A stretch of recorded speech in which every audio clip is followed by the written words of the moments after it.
Okay, I see that it is 6 o'clock, so I'd like to call the June 4th, 2025 regular meeting of the McKinleyville Community Services District Board of Directors. Call it to order.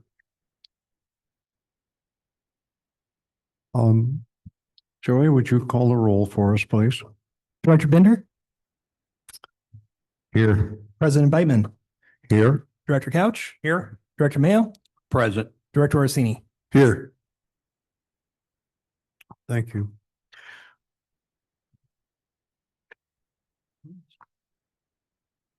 David, would you lead us in the allegiance, please? Oh, it's usually. I pledge allegiance to the flag of the United States of America and to the republic for which it stands, one nation, under God, indivisible, with liberty and justice for all. Thank you.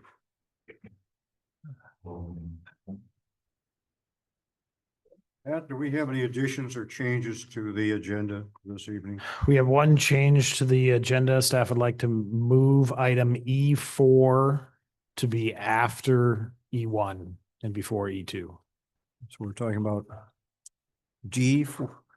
I'm sorry. We're talking about E4 E4, Edward 4, yeah, and move it to follow E1. correct. Okay. Do we need to get approval of that? I'll move approval of that. Second. Troy, would you call a roll, please? Director Bender, Yes. President Beitman, Yes. Director Couch, Yes. Director Mayo, Yes. Director Orsini. Yes. Okay, we have one change to the agenda.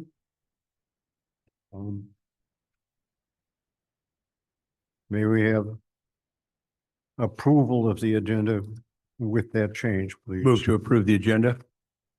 No second to approve the agenda as amended.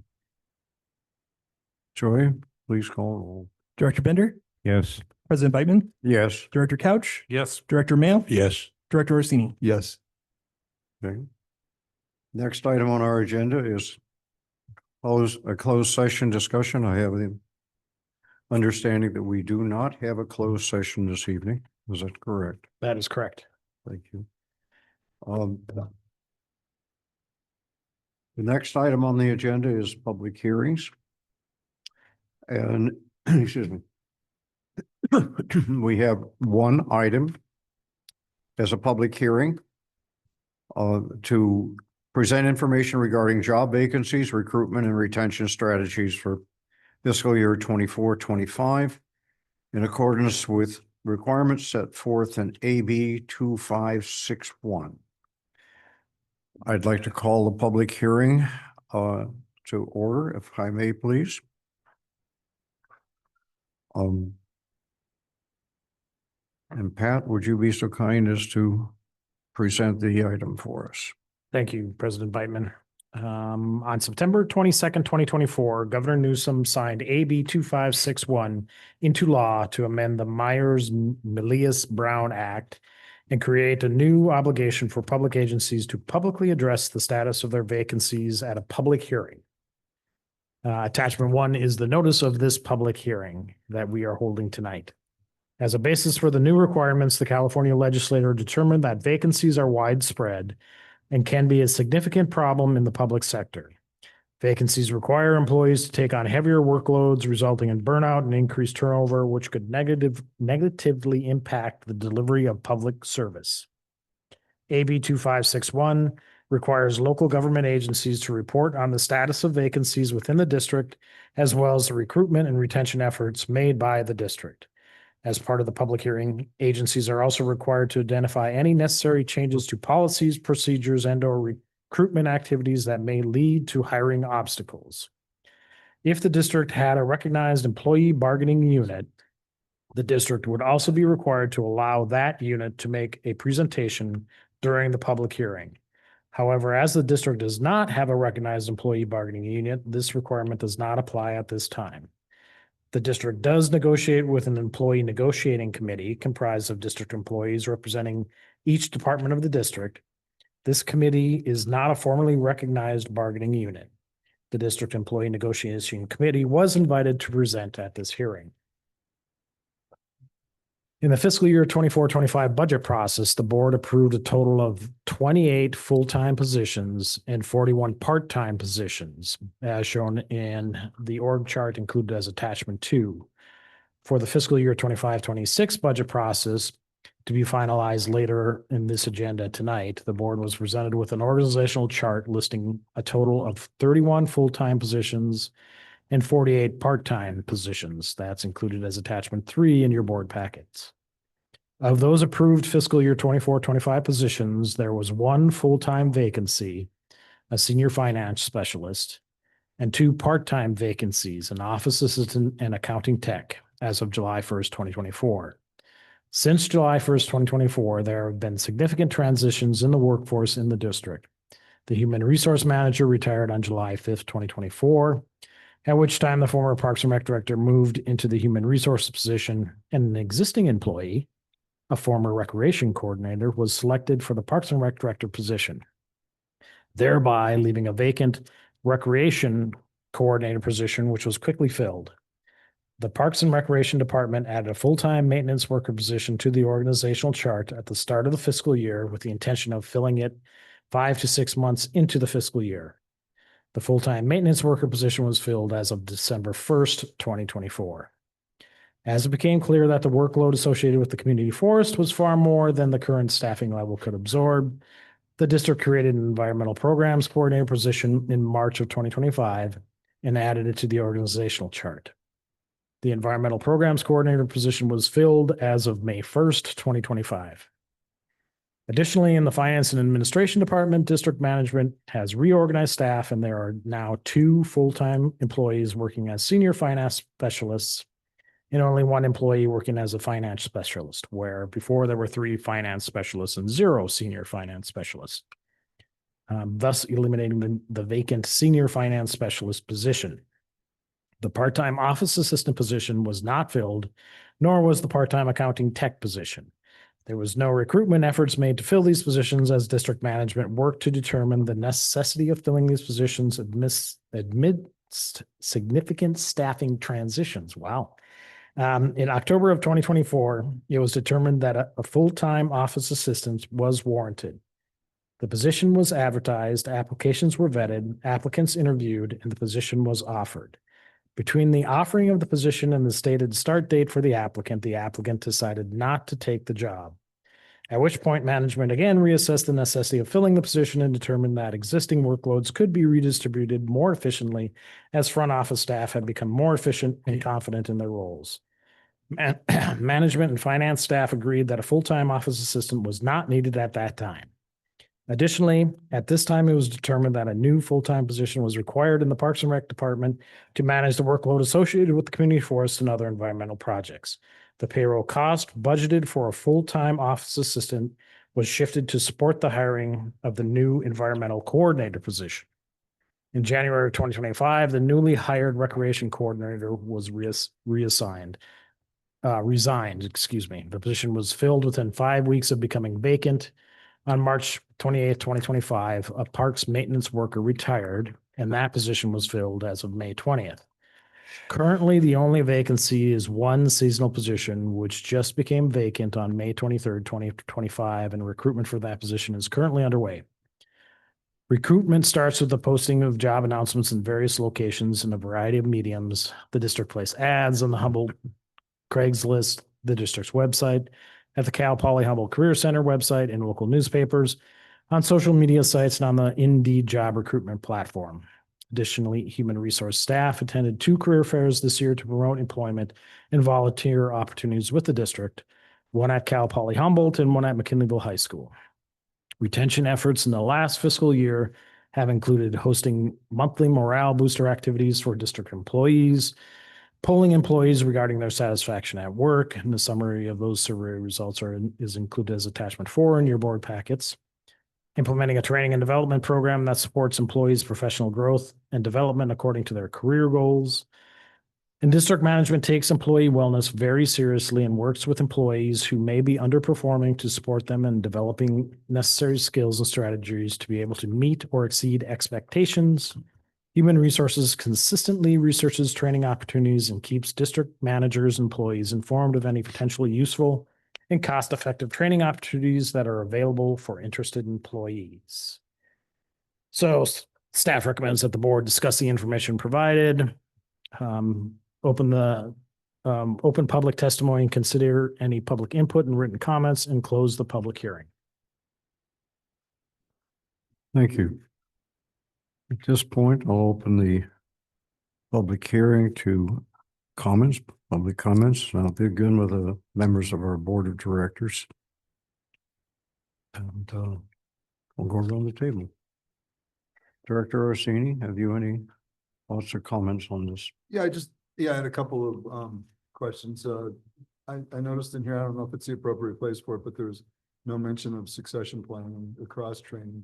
And I was wondering, does the district still conduct in the name of it escapes me, but annually we don't the district would go through and do an assessment and people would write down what they did and if they had any interests in other things and cross trainings and things like that. Do we still do that? Yes, we do. We have a very robust succession plan to answer that question. We've gone through every senior position and identified potential candidates for short-term replacements. So if I get hit by a bus, who's taking over for the GM position? We prefer to use win lottery. Opposed to getting it back. Okay. Thanks, Quinn. I didn't get that. Tell me. That'll save us on the interest policy or the. Right, insurance, yeah, that's, He said give it by a bus and. He said. Okay, I got it now. I got it. Sorry. so we've identified short-term replacements to be able to take over on day one if something happens. And we've also identified more long-term and the tasks that person performs. And then we are training up if there's any gaps in the training required for that more long-term position. So we continue our replacement process for our senior staff. And as far as what was the old system? what's the name of that? IDPs. Yeah, IDPs. Yeah. Independent Development Plan, that's it. We've replaced that with a new system, but basically the same thing where people identify trainings they want, or if you want to become a general manager, what sort of trainings do you need to do to meet that? And Is there a terminology for that change? Leslie it should be here, I guess. It doesn't matter. I just. Joey just finished his professional development plan. Professional. Thank you. Instead of individual, it's called a professional development. I know there was some positives and negatives, that people kind of questioned the utility in it when they were filling it out, and the people that had to go through them, there was some question about that, but I always found it to be an important tool for kind of getting a barometer for how people's interest in advancement and what they had on their mind. So I always thought that was a good thing. So anyway, thank you for that. I noticed in the morale survey that we had nobody likes fluorescent lights, but aren't all the lights LED now in the office?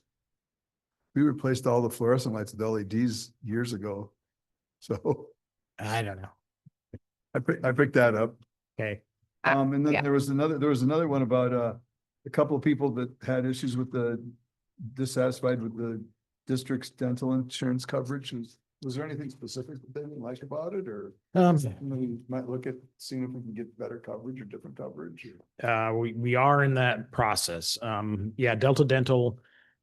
I don't think any dentists around here take Delta Dental anymore. So what you have to do is you go and get your teeth worked on. You have to pay the dentist, and then the dentist hopefully will submit that bill then to Delta Dental, and then Delta Dental will send the insured person a check. Which can be quite a burden for, if you got a bunch of kids that you're running to the dentist Yeah. and stuff like Yeah, that. So, Yeah, that's something we definitely. Yeah, so when- You're on social security kids. But anyway, yeah. But when no, I think Aqua- that's definitely something that we want to see if we can. right, and Aqua JPIA was up here last year. And we talked to them extensively about that. Leslie got contact informations. They are looking for other options right now. They hadn't identified any. Leslie was continuing to follow up with them. She was supposed to talk to them this week, but she's out sick. So Is there anything we can do, us people that have connections with SDRMA, is there anything we can do? Well, that's Aqua. yeah, So I can tell you all that Bruce Rupp, and I talked to Yeah. him about this several times. They really, this is a priority. They're working very hard to try to put. I won't say anymore. yeah. And Bruce was at that meeting with the JPIA. Yeah, that was all I had. So here's my turn. It's just your turn, Thank Rick. you. Yeah, I read this thing about 10 times, thought about a lot. Was, a little clenched at some parts of it and then wasn't after I reflected. But. Turn on your. Oh, it isn't. Oh, sorry about that. That'd be better. So, and I've spoken to Bruce about this quite a bit and at Aqua this last round, we talked about it a lot. Not just dental, but a few other, coverages. And, I was heartened to see some percentages here, like 85% of our employees feel the district management is, totally receptive to the employees, and that 75% of the respondents are satisfied with our efforts. And so the remaining parts of that I understand, and those dissatisfactions, without knowing particulars, I would say in general are real and are based on personal issues, things that they need or whatever. So I was heartened at the overall support for what our concepts are and what we're trying to do. And for my little 20% of this deal, we've worked really, really hard to make this an amazing employment position for our staff and care, and want to keep working on it. However, there are certain aspects in the economy now and work issues now that this isn't singular to us. There are, I think all of you know that when we put out calls for jobs and applications, we're not getting a lot of applications like we used to get, but that's throughout the industry. We have at CSDA and at Aqua and other entities put out great efforts to get our high school kids stepping into the water world, helping with internships and scholarships. These water jobs are great jobs out here in the world, guys. I mean, they're great jobs. And the job that you have here at MCSD is a great job. You would want to, not maybe him, none of you would have enjoyed the work that I've done in my life. You would not. And so that's kind of a perspective that I have about stuff. On the other hand, I think it's clear to the community how much, even with that perspective, for my 20%, I really am trying to look out for our employees. Okay. And so it isn't a negative to say that in our sphere, we're not having enough applications. You know, we're not getting it's all over the industry. It's all over the United States. So just saying that, that's all. Can I bring something up? Please. Back up? Yeah, so, we just finished, Rotary just gave out about $14,000 worth of, scholarships for high school students. And, this is a fairly systemic issue that's going on. And, we wanted to put more of a focus this year on vocational, on giving some vocational, scholarships out at the high school, what are they called? The career counselors were reticent to offer those scholarships, to tell the kids that, that they just didn't feel that those kids should be taking up those resources. Yeah, it was ridiculous. So I think that when I said that this is a systemic issue, I think that our ability in this day and age to find people that want a really good career, that they can make a decent amount of money, that they're not going to end up with $50, $100, $150, $200,000 worth of college debt. And they're going to be able to raise a family on it. And whether it's somebody who's a wastewater operator, water operator, welder, electrician, carpenter, we need those people in our communities. Every single contractor I know would be taking more work if they could hire more, if they could actually get more hands on staff. So it's important that I think that's recognized. And I'll get off myself. And these are jobs that AI is not going to take away from us.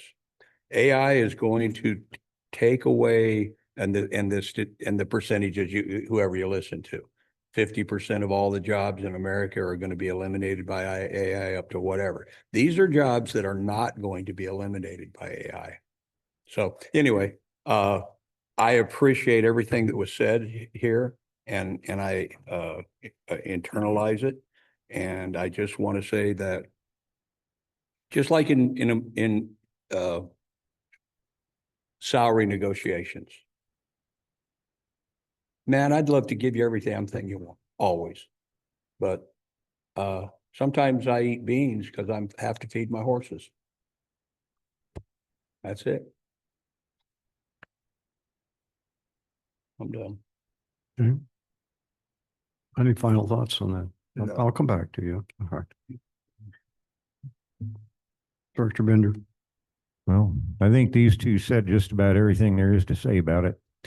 Dennis stole my thunder when he brought up how these vocational opportunities at the district are very much AI insulated, especially in terms of plant ops and our infrastructure maintenance.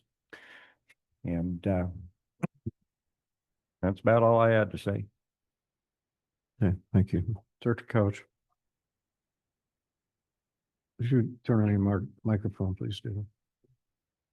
I don't have anything to add. You don't want to add something from a 30-year employee viewpoint at a water district? No. Okay.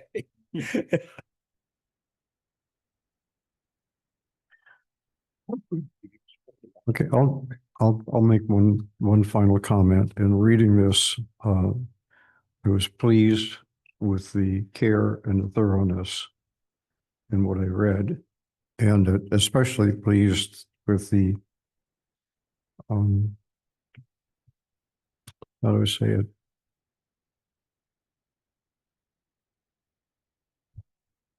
The tone of this and the way in which it was presented read to me as true caring for the employees of the district. And I was both impressed and pleased with that. And I want to say that. So I want to thank you for it. President, I didn't understand what you were saying there. I apologize. That's okay. I'll be happy to repeat it. Okay. The thing is, as I was going through these documents, what stepped forward for me was the level of caring for the employees of this organization Okay, gotcha. and the thoroughness with which this was thought through. But most of all, the level of caring for the employees, present and future of this organization. So I'm a slightly bit confused. The hearing we're talking about is right now our hearing, correct? That is And this correct. is a hearing on, not my point of view but on the bill. Is that correct? And so I quite frankly, I apologize. This bill has slipped right underneath my radar. Yeah, me too. Yep, So- me too. So I don't know anything really, the language in the bill or what it intends or money or anything. So, Well, the bill is now law, so. pardon me? The bill is now law. It is now law. So Yep, I so that's what apologize it is. again. That passed right below my radar, guys. Okay. Okay. Yeah, and it's definitely one of those one size fits all type state bills, laws. But it did, it was interesting that the county had ran the AB 261 requirement not last, but the Board of Supervisors meeting a week ago and had a very different outcome than I think we were having here. So. Could you enlighten us on, slightly, Pat, on that? Oh, I guess I don't want to get too far. Well, I mean, yeah, just pro or con. They do have bargaining units. They had bargaining units show up and stress how they were not funded sufficiently and they did not have sufficient employees. So that really was the intent of this law, is to point out those things. And Okay. Yeah, except for they're broke, so I don't think Yeah. that they can do much. Which seems, I mean, I get it, but it seems very redundant. We all know everything's in the crapper. If you want to read more about it, it's on Lost Coast Outpost. I don't read that rag. I know. Well, I'm just saying. It's Sorry. on there. Maybe I will tonight. I don't know. Anyway, I apologize. And so back to the bill, which is the way it is what we have talked about in this, have we complied? yeah, we should probably, since it is a public hearing, we should probably let the public weigh in if the public has any comments, but Okay. at the end of it, yes, we will have complied. But the purpose of the public hearing is so that if we did have collective bargaining units, so that they could get up in front of the board of supervisors or the board of directors and have their say. And I'm sure that if this very good shining response from our rank and file wasn't the way it was, you could have written anything you wanted in here, but if we would have had 20 people in here, it wouldn't have mattered what the report said. It would have come out. And since there's nobody here, Well, there are a few. well, yeah, but I don't know that they're going to come speak on this, but, Better not. No, I'm teasing. but anyway, but anyway, I think that it, On the spot. that I think that's the main gist of what this was for. Yeah. Okay. Any other comments from members of the board? Okay. I'd like it now to open the hearing, to accept the input, the comments from others who are present. I think the most appropriate thing is for me to begin with the members of the staff of the Community Services District, and I can just go down the line. Kirsten, have you anything to add? I have nothing further to add other than our 3 staff in attendance are our brand new staff for Parks and Rec, Dennis Mayo. So please do not scare them away. All right. Okay. Samantha?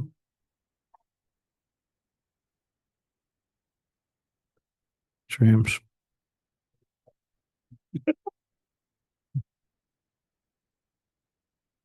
Okay. Thoughts? Still got pick negative, boy.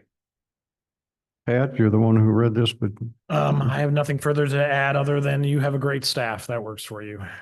When we appreciate that. I think all of us would believe that. Joy? Line. Everyone's so happy because they work with me. That's all. Okay. We knew that, Joey. I see three faces online and I see four people sitting in the audience, some of whom are already affiliated with the organization. And rather than calling each person individually, I'll look for some sort of a sign, a raised hand or whatever that, if you'd like to comment. This is an open public hearing and it's time for comment. No, I don't. See. How about online?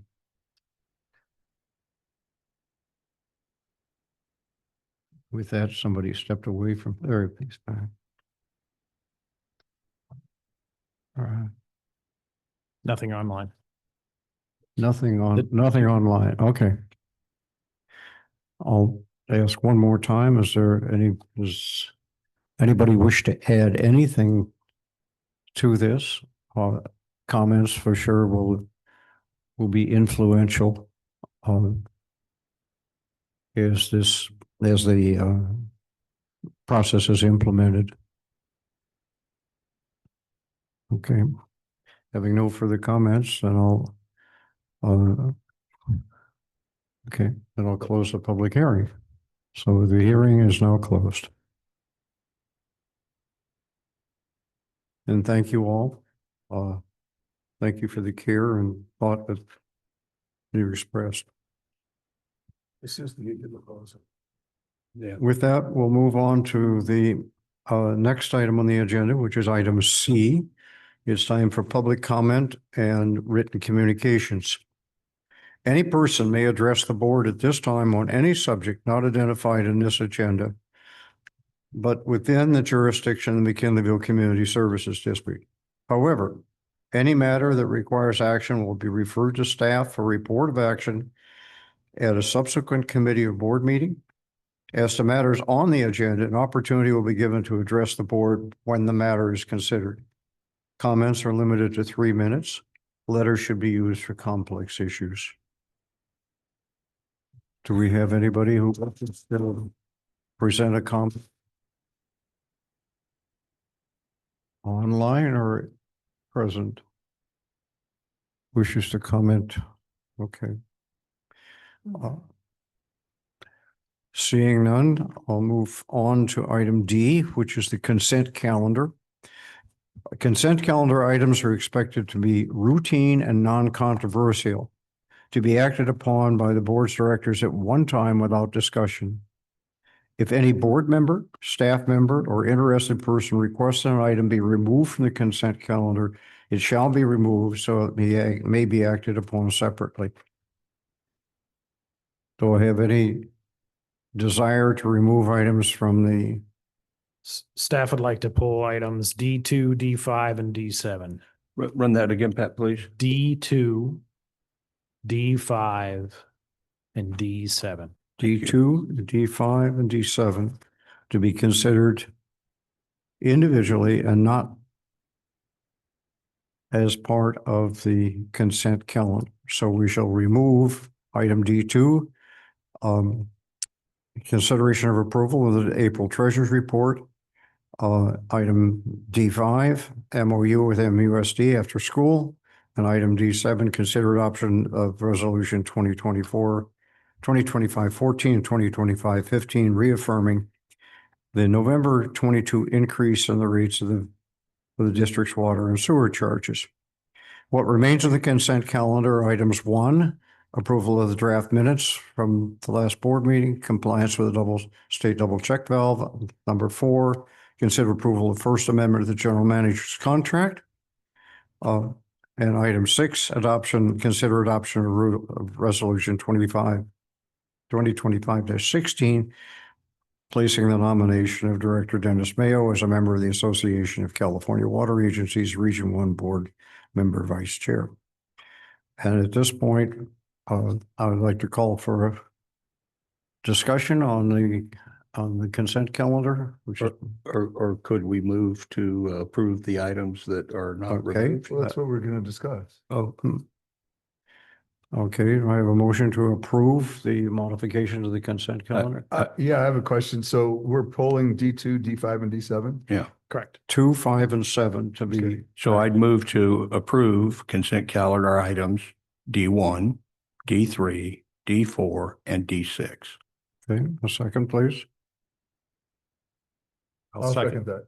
Okay, we have a motion and a second. Joe, you can take whichever one you want, Joey. Okay, Joe, would you call the roll, please? Director Bender, Yes. President Beitman, Yes, Director Couch, Yes. Director Mayo, Yes. Director Orsini. Yes. okay. The modified consent calendar then passes, and we will we will take up the other items individually. I'm not quite sure where to fit it into the agenda, but certainly we will, as we get to the continued new business, which is the next thing, we will include them there. We should consider them right now. So So we might as well do it right now. Yeah. Okay. So if we take item 2, staff, I ask that we remove item 2, consider the approval of the treasurer's report, and act on it separately. And we have some input as to the reasoning and, what we should do. Thank you, President Beitman. So when I was creating the treasurer's report for April of 2025, I failed to create the cash disbursement report as a PDF, and therefore it's not included in the board packet. So it is now printed. You each have a copy of this in front of you. And Joey will also post it to our website with our agenda items. So with that, I recommend approval of the April 2025 treasurer's report with the addition of the April cash disbursement report. I have one question about this. Sure. Did any of the board directors catch this? yes, they did. Oh, good. Only one I got. I missed it. I completely missed it. Directors Beitman and Bender both caught it. Good job. Yeah. Pass the test. Well, look for that. Where is it? Whoops. Okay. Samantha, you have brought copies of that report? I'm sorry, say that one more time? You have brought copies of that. Yeah, it's right in front of you. Yes, Oh, you it's have right it in in front front of of me. you. I have it here. Oh, I'm sorry. Yeah, I almost missed catching that because I very much rely on the Excel file that is sent. And I just wanted to mention to you that I very much appreciate reading the reports in that format. Thank you. And I was glad to see that I did at least put it in the Excel file, so it was there It was for you. there. Okay, is the appropriate action at this point that to call for a motion to include this?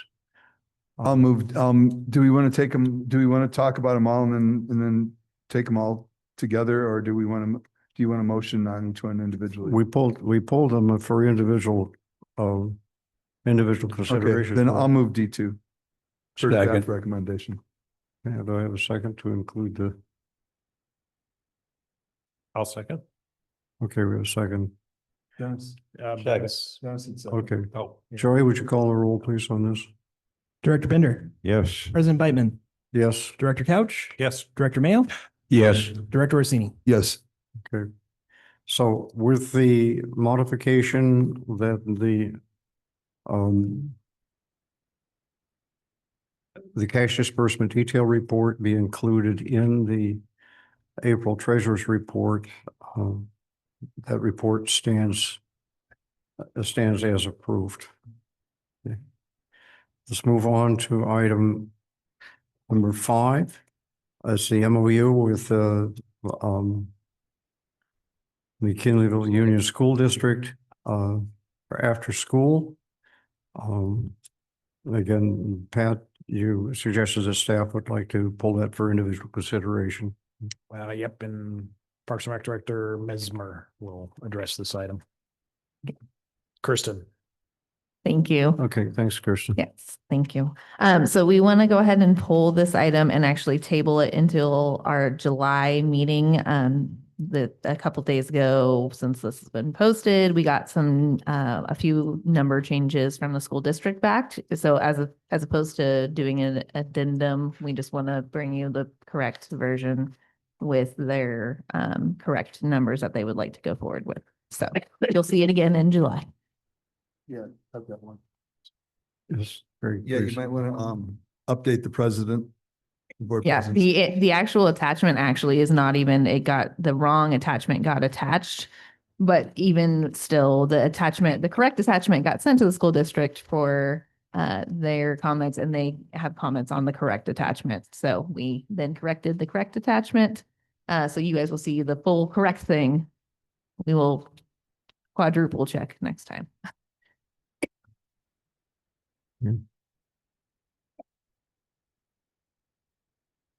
And. Okay. Okay, and specifically, again, what corrections, Kirsten?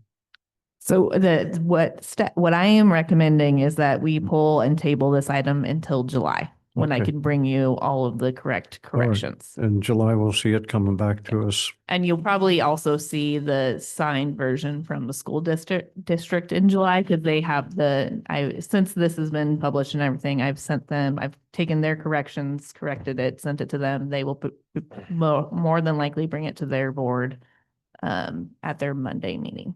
Okay. May I have a motion to accept Kirsten's recommendation that we table this item to carry forward to the July board? I'll move to table until July. Second. Joey, would you call the roll, please? Director Bender, Yes. President Beitman, Yes. Director Couch, Yes. Director Mayo, Yes. Director Orsini. Yes. The item now is the item number 5. The MOU with McKinleyville Union School District has been tabled to carry it forward to the July meeting. The other item that was pulled was for the adoption of Resolution 2025-14, 2025-15, reaffirming the November 22 increase in the rates of the district's water and sewer charges. That's listed that's on page 81. Yes, excuse me, is item D7. And Pat, would you tell us what is the concern that Thanks, President Beitman. All staff wanted to do is to make sure the recommendation and the motion is correct. So staff recommends that the board review the information provided, discuss, take public comment, and approve resolutions 2025-15 and 2025-14, okay, reaffirming the November 2022 increase of the rates of the district's water and sewer charges. okay. So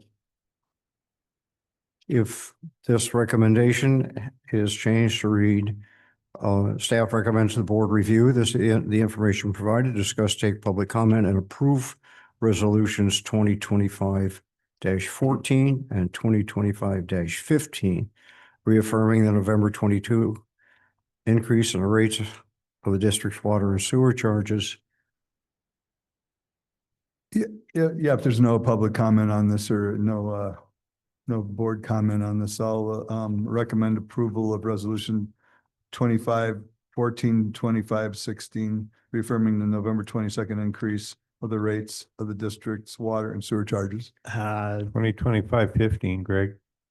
14 and 15. Oh, did I say, I'm sorry, 14 and 15. 14 and 15. 2025, 14 and 2025, 15. And you putting that in the form of a motion that we Yeah, that was my motion. approve it with that modification? Is there a second, please? I'll second with the modifications. Okay. I'll call for the vote and the roll, please, Joey. Director Bender? Yeah, okay. Is there any public comment on that? Hearing none? Director Bender, Yes. President Beitman, Yes. Director Couch, Yes. Director Mayo, Yeah. Director Orsini. Yes. Okay. That completes the work on the consent calendar. If I'm correct. And from there, we will move to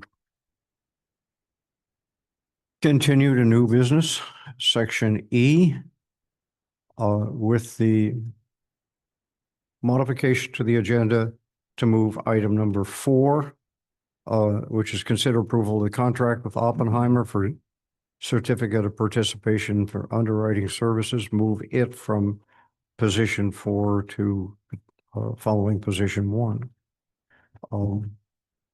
Number 1, we have the, shall we say, the delightful opportunity to introduce some new members. I'm looking for here. Come on, over here. There we are. New staff members. Kristen McDonald as a recreation coordinator, and Jess Elm, environmental programs coordinator, and Omar, if I get it right, is a Becerra, Cortez, parks maintenance worker. And Kirsten, would you please introduce these wonderful people for us? I absolutely will. Over the past year, the Parks and Recreation Department has experienced significant staffing changes. It is my pleasure to introduce the newest members of our team who have already embraced the challenges of their roles and seamlessly integrated into our workplace culture. Kristen McDonald has worked for the district for over 20 years in a variety of part-time roles supporting youth and recreation programs. On February 16th, 2025, she transitioned into a full-time role as our recreation coordinator. Since stepping into this position, Kristen has seamlessly taken on the management of our parks and facility rentals, in addition to leading the planning and coordination of playgroup, breakout, summer camps, community events, and office administration tasks. Kristen's deep institutional knowledge, strong community ties, and dedication to her recreation services have made her an invaluable member of the team. Her professionalism, organization, and positive energy have already elevated the services we provide to the public.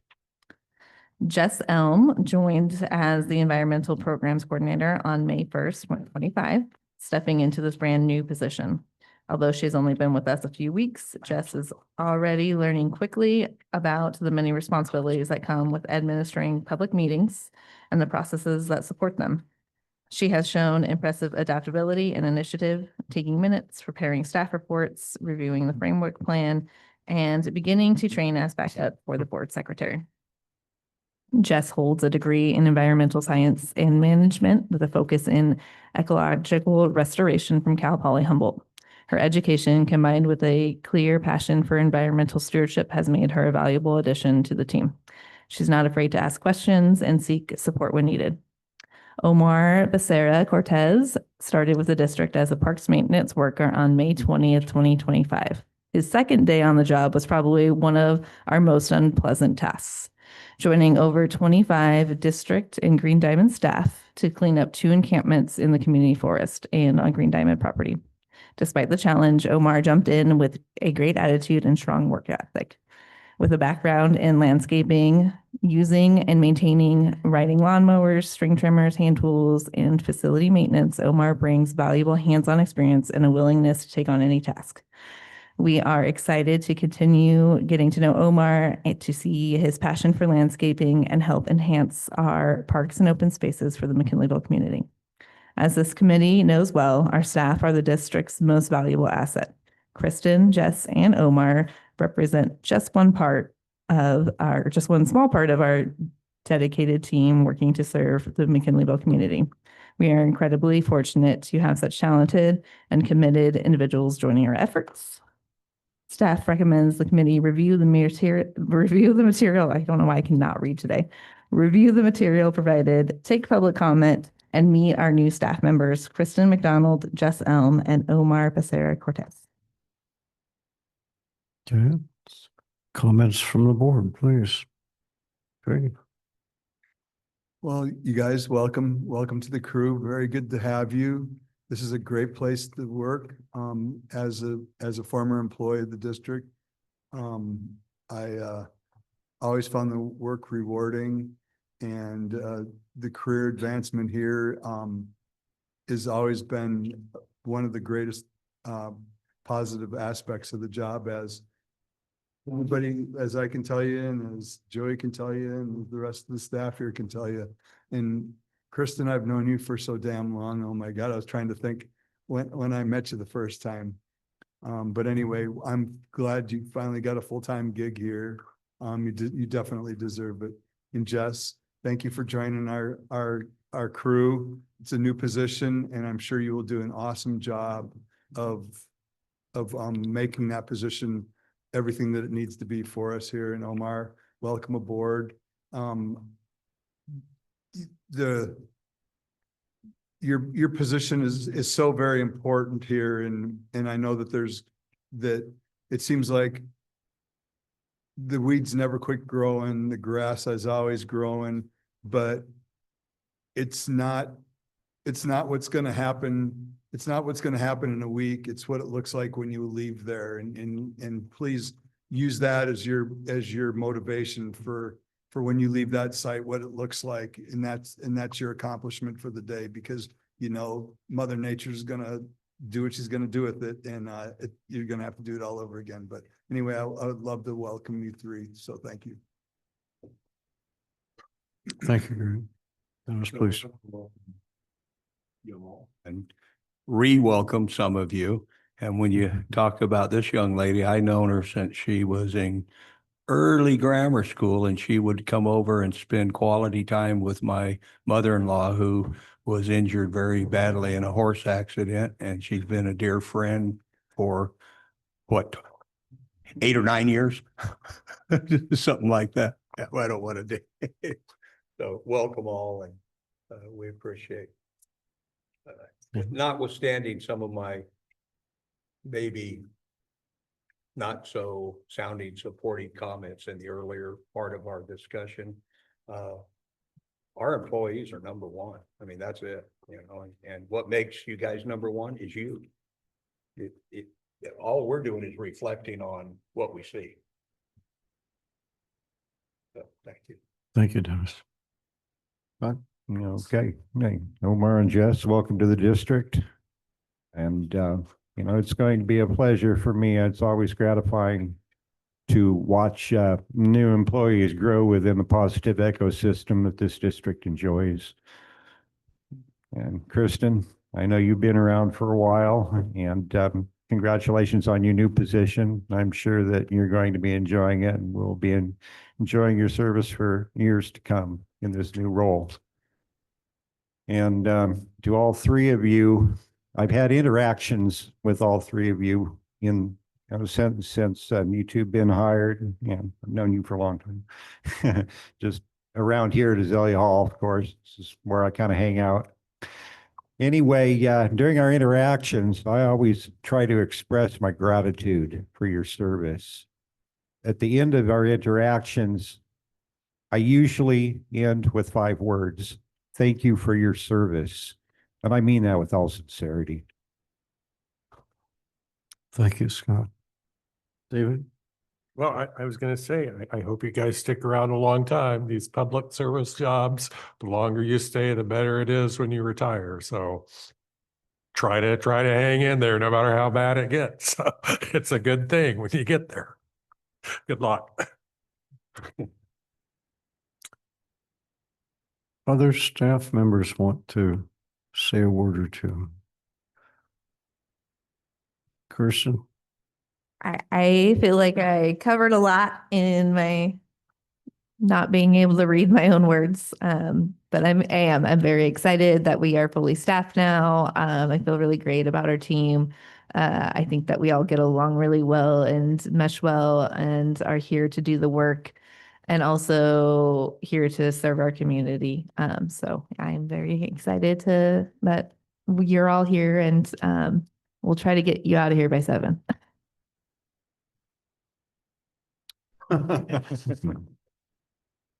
Samantha, your turn. James?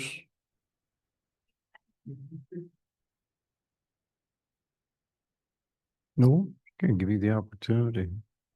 Pat, please. I am going to actually chime in.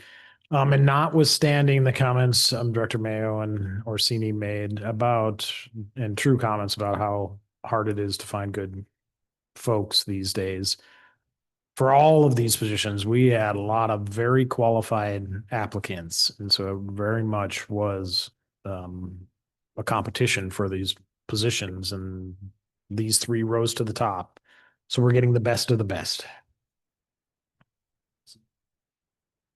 That's a good problem to have. Yes, and appreciate that. Joy? Welcome, guys. All my interactions with you have been amazing so far, and happy to be part of a team with you. I could sit here and say things all night long, but one of the things I do want to say is this is a welcoming. This is kind of an official time of saying, hey, gee, we're happy, we're delighted, we're glad that you're members of a team, a very highly productive team. And one of the things that occurs to me is that kind of the first day, first few weeks on a job is sort of a honeymoon period, and everybody says how wonderful it is to have you here and how great it is, and we're so glad you've come to join us. And then somewhere along the line, the kind of the flush of the honeymoon tends to wear off, and it's kind of like, okay, now here's the reality. Let's get to work. And I think that one of the delightful things that I have found about this organization is that transition, if you will, is a happy transition, because getting to work in this organization is really being part of a team, joining in with the others to support and be supported. And that doesn't go away. That lasts. And there are a few people sitting right here in this room that I think can attest to that of over their experience of many, many years in this organization. So I want you to know that this joining is a lasting and wonderfully positive relationship. I haven't been here very long. And at one point I decided that, and with talking with my wife, I really wanted a position where I could engage in the community, do something positive. As you can tell, I'm not in the prime of my employment years. They've long since passed. Although I did work up until just a few years ago at full time. When I made that choice, I was recruited for this position. I looked at it very, very carefully and said, I don't have that much time. I don't have that much I have to be careful about this. And I looked at this organization and I said, this organization is really, really good. It's well managed. People who work here really understand what it means to be part of a team, work hard.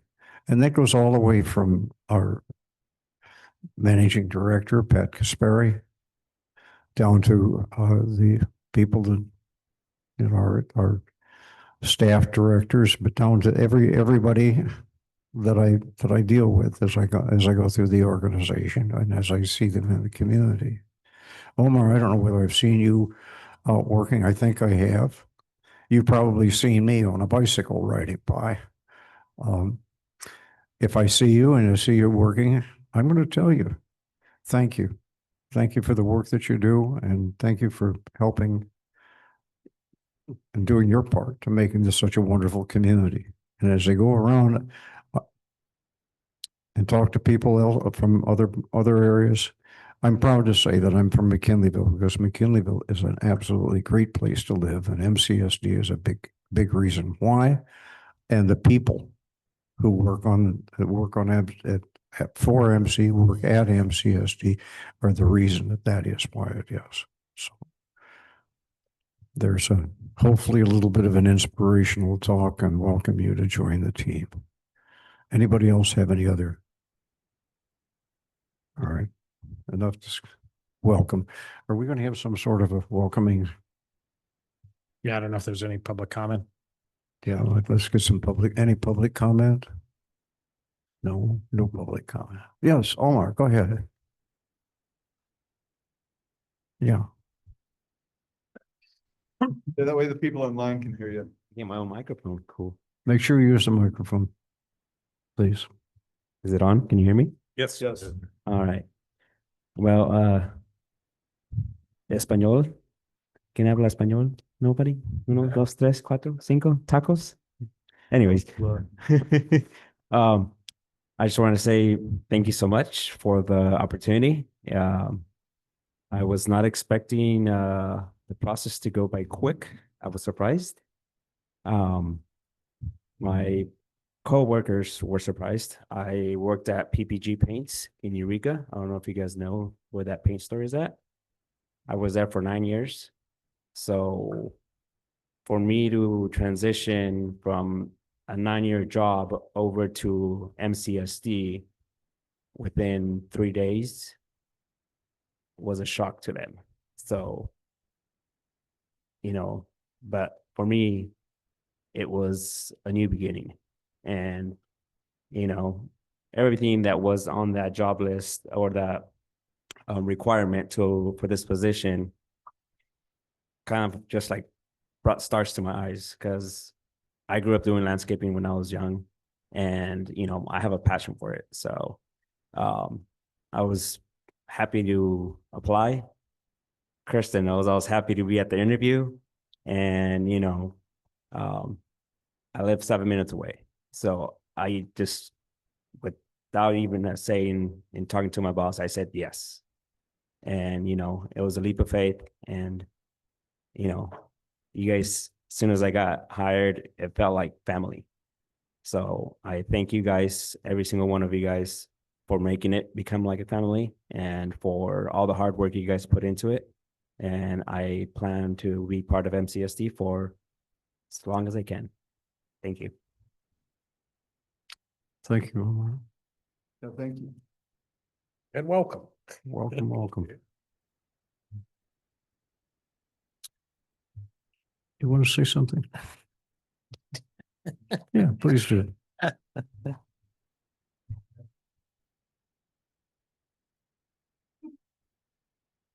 Hi, I've known most of you for a very long time.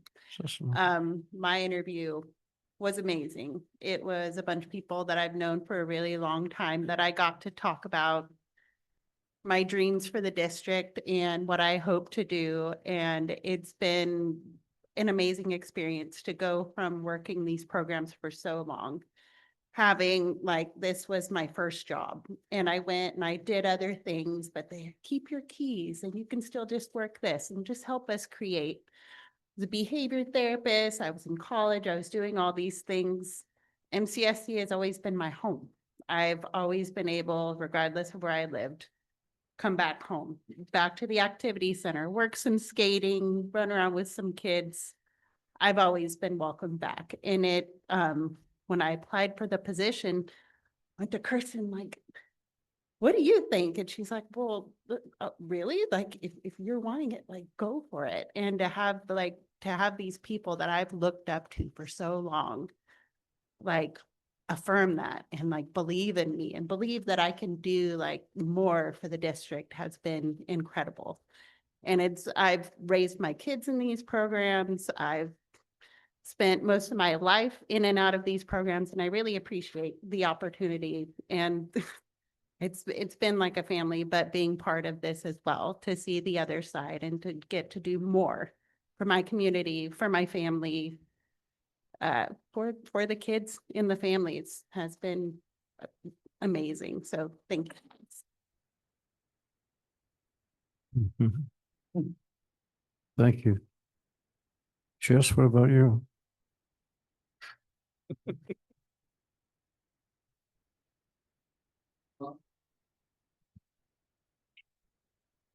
So I don't know how I'm going to follow those two up, but my name is Jess. I am very grateful that this position was created when it was, because it is like, it's perfect. It's like everything I would want in a career. It's something that I would like to do for as long as I can as well.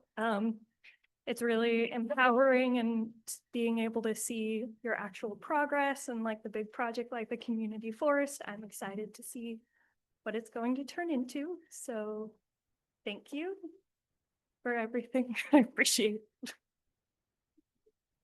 Thank you. I think all of you've gotten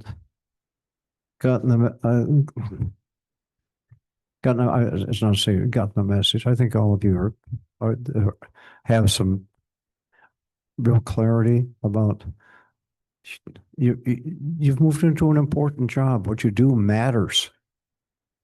Okay, matters to lots of people, your teammates, to the community. All right. It really does. And thank you for accepting. Any other comments? Sure. Yeah, I'll turn it back to you. And this is I'm just trying to ask Kirsten if she wants to take photos. Thank you for coming. Do we want to see if there is other public comment? No, online? No. Thank you guys for coming so much. And enjoy the rest of your evening. Be glad you get to leave. Wait.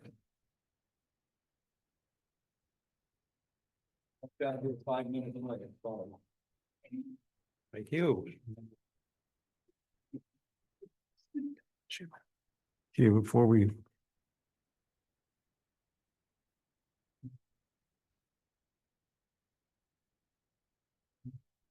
does anybody need a break at this point? If not, we'll charge ahead with the Yeah, it'd be great if we could get through this. we'll go through it. Jim and Rick have been waiting very patiently, and Joey is inviting them in. So Jim Fabian from Fieldman Roll Up and Rick Brandis from Oppenheimer and Co. are here to answer questions on this item E4. But I will go through the staff note first and then turn it over to the board. And if you look over your shoulder, you'll see our friends from Oppenheimer who are here present online with us. So I'll invite them to introduce themselves and make comments, because we are, Can I go through the staff note? Let Pat do the staff note first. say, Let Pat do the staff note first. Can I read through the staff note first and then we'll turn it over okay, to the okay. board to ask them questions? Let's do it that way. Okay. All right, so Pat, go ahead. Thanks. The district's debt management and capital financing policy requires that the district finance capital improvements in excess of $500,000. The district sold certificates of participation or COPs in 2021 to fund the latest round of water and wastewater capital improvement projects, including the Central Avenue Water and Sewer Mainline rehabilitation projects, the 4.5 million gallon water tank construction, and the Highway 101 sewer crossing project.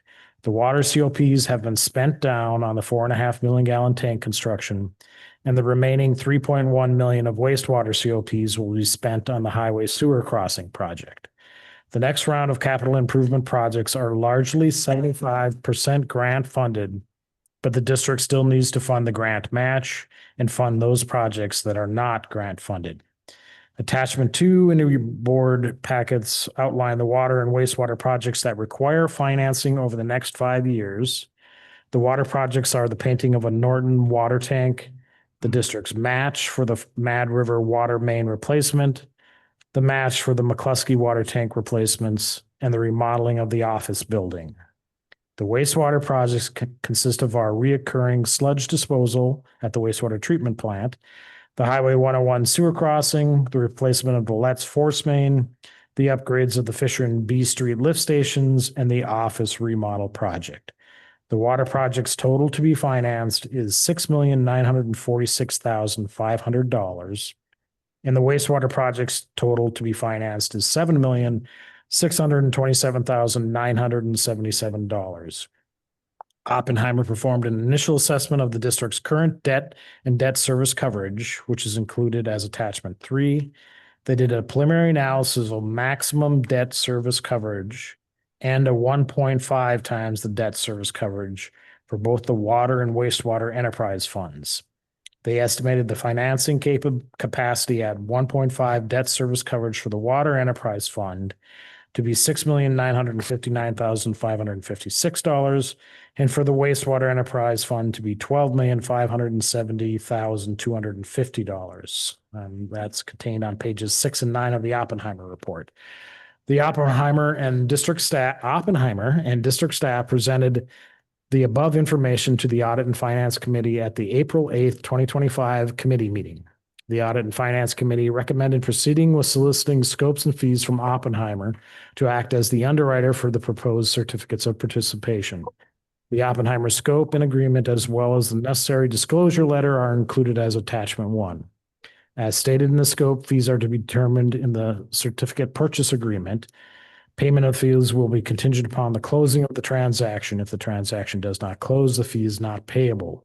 The district will also need to contract with a municipal advisor to represent the district during this process, and staff has already contacted Jim Fabian of Fieldman Roll-Up and Associates to serve in that role.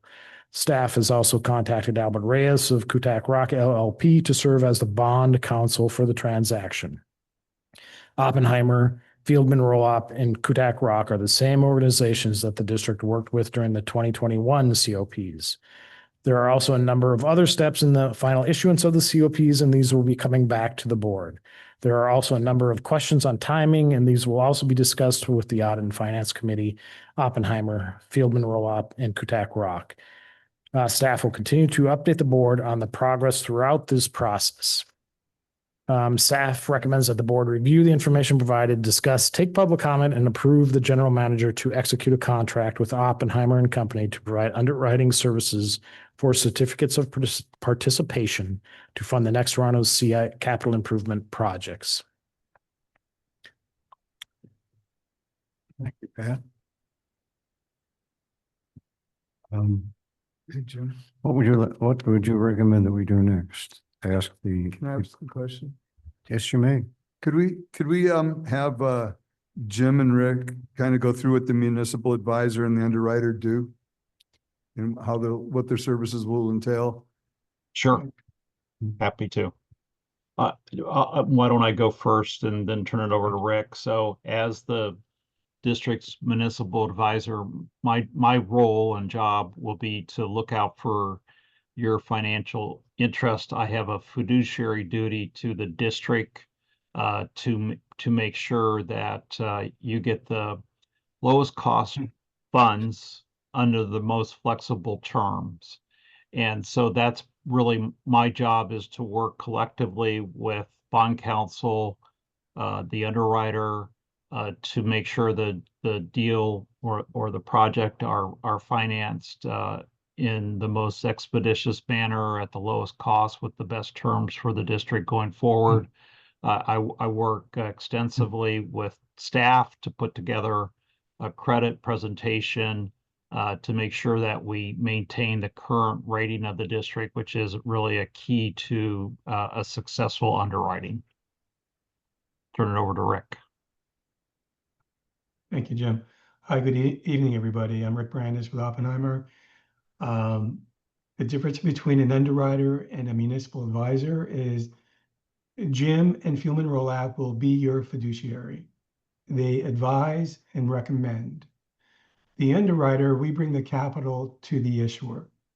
We help structure the debt, we price the debt, we sell the debt to investors. Our job is to bring the money to fund your projects. By doing that, the regulators have said we have to straddle the fence.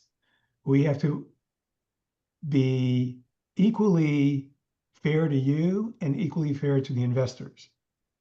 So our input would be how the bonds are structured to make sure the district can afford the debt so investors get paid back. Secondly, we would review the documents and the preliminary official statement, which will go out. That preliminary official statement will go out to investors. It'll be your perspective. So we want to make sure it reads accurately because the investors buy the bonds from us. So we work in conjunction with Jim's role, with Kutak Rock's role, and with staff to put together the financing.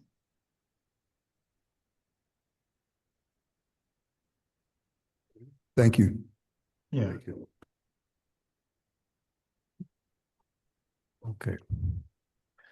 Members of the board have questions, discussion points? Greg, I want to start with you. Okay. Thank you. Yeah, I want to thank staff for setting this up and getting this all squared away for us. And I think that if we remember back to the last time we did certificates of participation, this process will be pretty much the same as it was last time. I'm sure the interest rates will be a little bit different this time than they were last time. But anyway, yeah, I'm just fully in support of us moving forward with our professional services agreement with Oppenheimer and getting ready to issue some more debt and so that we can do the projects that we got coming in the next year to 3 years. Thank you. Thank you. Other comments? No, I'm ready to make a motion if there's no more comments. No, I don't have any more comments. I assume it's going to go the same way last time we had a bond sale for the Central Avenue. Well, we can infrastructure. always hope. Notwithstanding public comment and other board comments, I'll make a motion to approve the general manager to execute a contract with Oppenheimer to provide underwriting services for certificates of participation to fund the next round of capital improvement projects. I'll second that. We have a motion and a second. Public comment. So we get, first off, any other comments from the board or from staff? Public comments? We don't have much public to make comments. Staff has one comment before you do the roll call. In your packet, I included the district's professional service agreement with the Oppenheimer Underheimer agreement for underwriting services attached to it as a scope of work. Talking to district legal counsel, all we need to do is sign the agreement for underwriting services. And then when the purchase agreement comes back, which if you recall from last time is a very thick document laying out all the responsibilities, et cetera, that will be the second piece of our contract, if you will, with Oppenheimer. So we don't need the professional services agreement. Correct. Yeah. So should I withdraw the motion or modify? No, you just made the motion to the general manager to execute a contract. So I will Do all of those? Yeah. Okay, thank you, Pat. Okay. I'm going to say just one thing, and that is during our Audit and Finance Committee meeting, in which we had presentations given to us with tremendous clarity. I want to thank the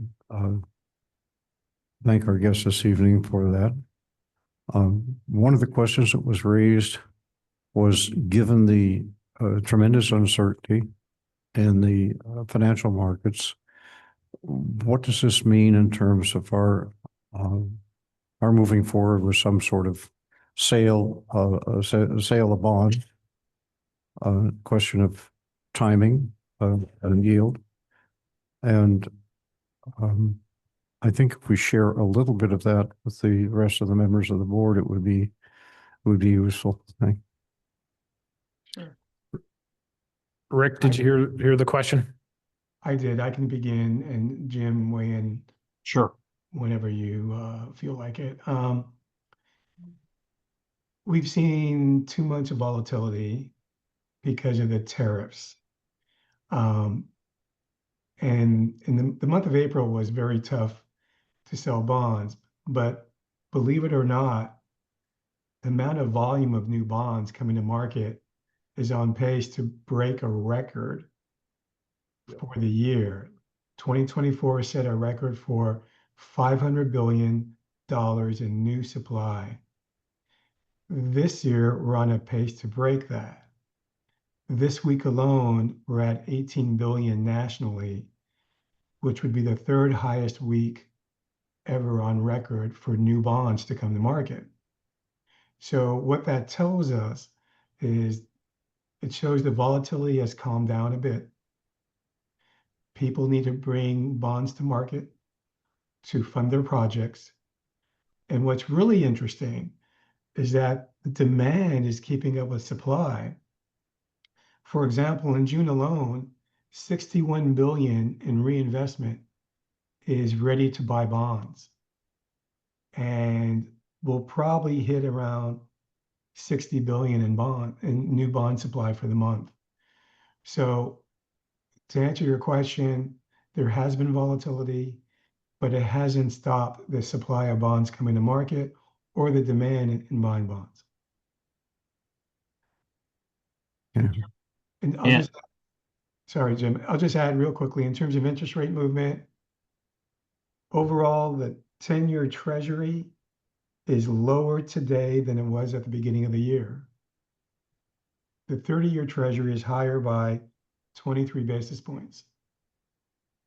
But overall, in the last 30 years, interest rates are really at about average where they've been in the last 30 years. Unfortunately, we're above the record lows in 2021. Right. Yeah, but we're really at average where bonds were priced in 10 years ago, 20 years ago. That's where we are. Yeah, I would just add, I think Rick did a great job of summarizing the bond market conditions and, you know, in thinking about like the path forward for the district, we'll be working closely with staff to determine, you know, the optimum time to go to the market. Again, focusing on maintaining the current underlying credit rating of both of the water and the sewer fund.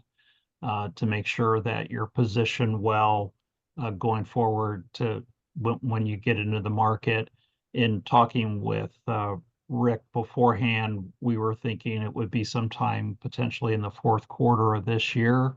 If that works on your side in terms of your funding needs, or if it looks better to look for the first quarter of 2026, we can adjust the schedule to reflect that. It's really working closely with staff to understand your financing needs, your for the project side of things, and then we'll adjust our financing schedule to meet those needs.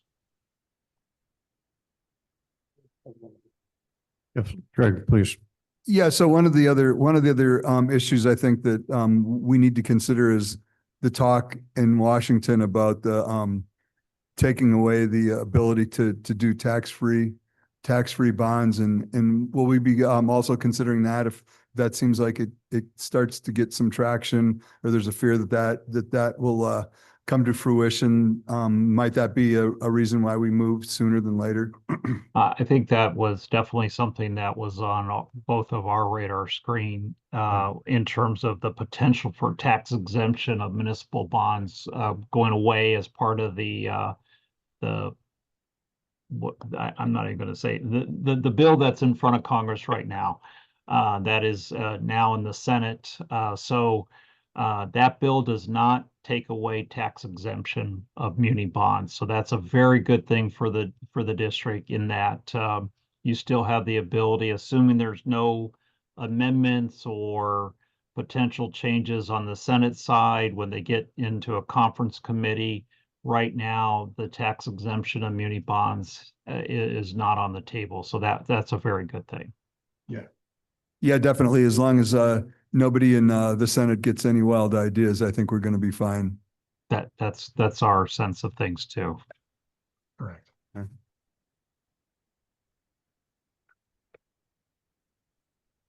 I've got one question. This would probably be for Jim. I know that you guys have been working with the staff, particularly the Finance and Audit Committee, ahead of time on this. Do you see anything that stood out to you that could affect the credit rating that we got the last time we sold bonds, upward or downward? I know we Yeah. had a pretty stellar rating the last time we did. You definitely did. And, in looking at the information that Oppenheimer presented to the committee, where they looked at the specific matrix of both the water and sewer fund, I think you're in really good shape to maintain those ratings going forward for this issuance. Great, thank you. The key that you have is really to maintain the liquidity in both of the water and sewer fund and that strong cash position that you have in coverage. Those are the real key things. You have a rate plan in effect with a new increase coming for both of the funds, which will be viewed favorably also by the rating agency. Rick, did I miss anything that you wanted to add? No, that was a perfect summary. Yeah, you have the rating agency love the amount of cash on hand you have.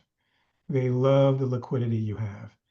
And for a district in considered a smallish area, to get a AA- rating was amazing.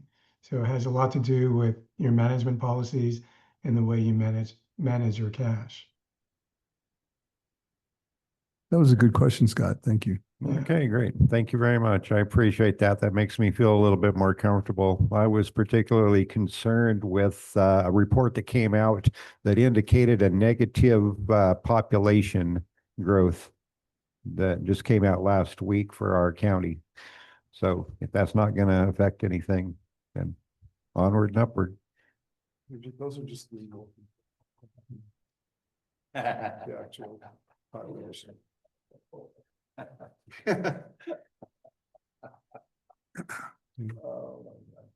Thank you, guys. I had some similar questions, but you answered in your answer the questions that I had. Thank you very much.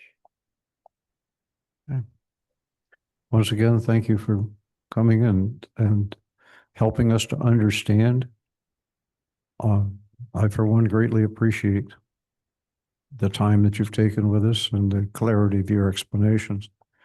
Is there any other comment from staff or public? If not, then I'll call the question. And Joey, would you please? You have a motion and a second. We have a motion. We have a second. Director Bender? And the motion is to authorize our general manager. Okay. Joey, please. Director Bender? Yes. President Beitman? Yes. Director Couch? Yes. Director Mayo? Yes. Director Rossini? Yes. Motion passes.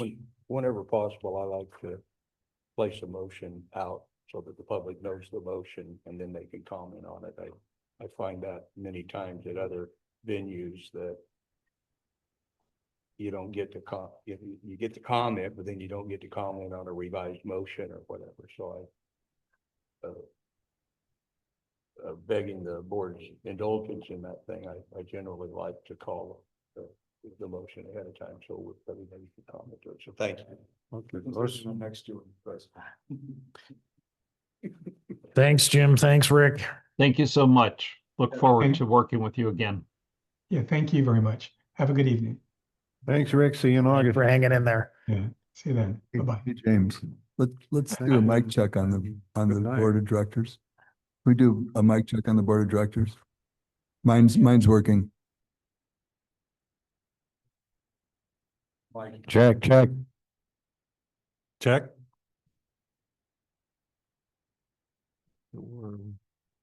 Says he unplugged it. He keeps the cord. I was wondering who's it was. It keeps getting unplugged. Not here. I'm here. What did I do? Kick it off with my foot? Oh, sorry. Are you unplugged, Dennis? All right. Dave's not here.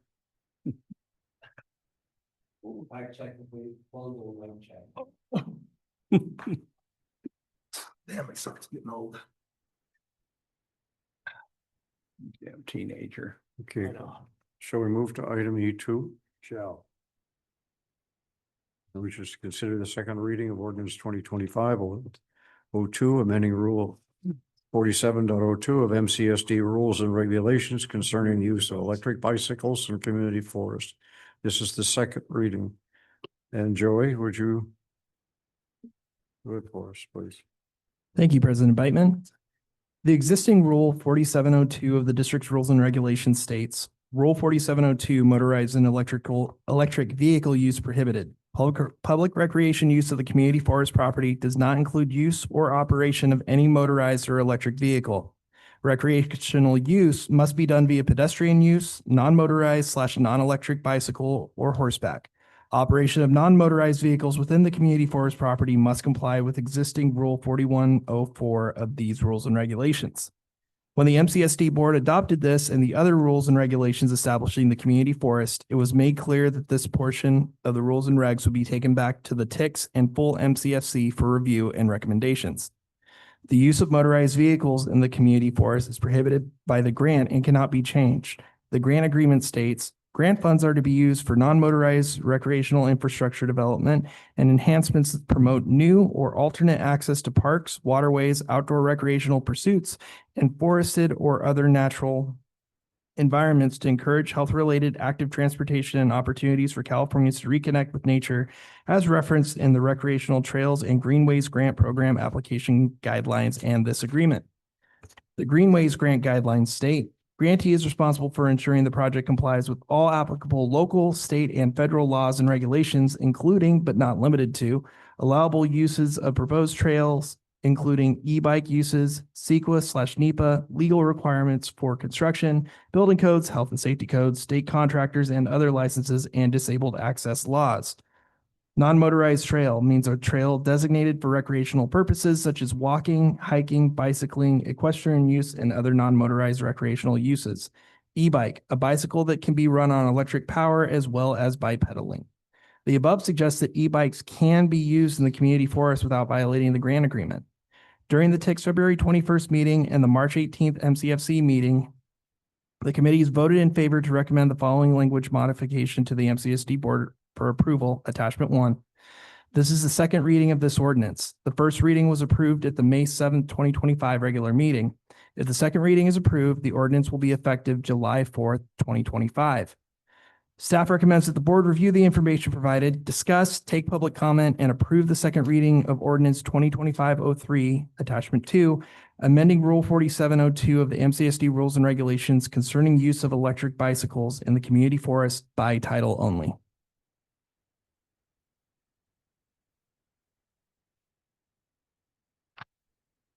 Okay. Comments and discussion. Well, Greg, please. I think I've talked about this enough. No further comment.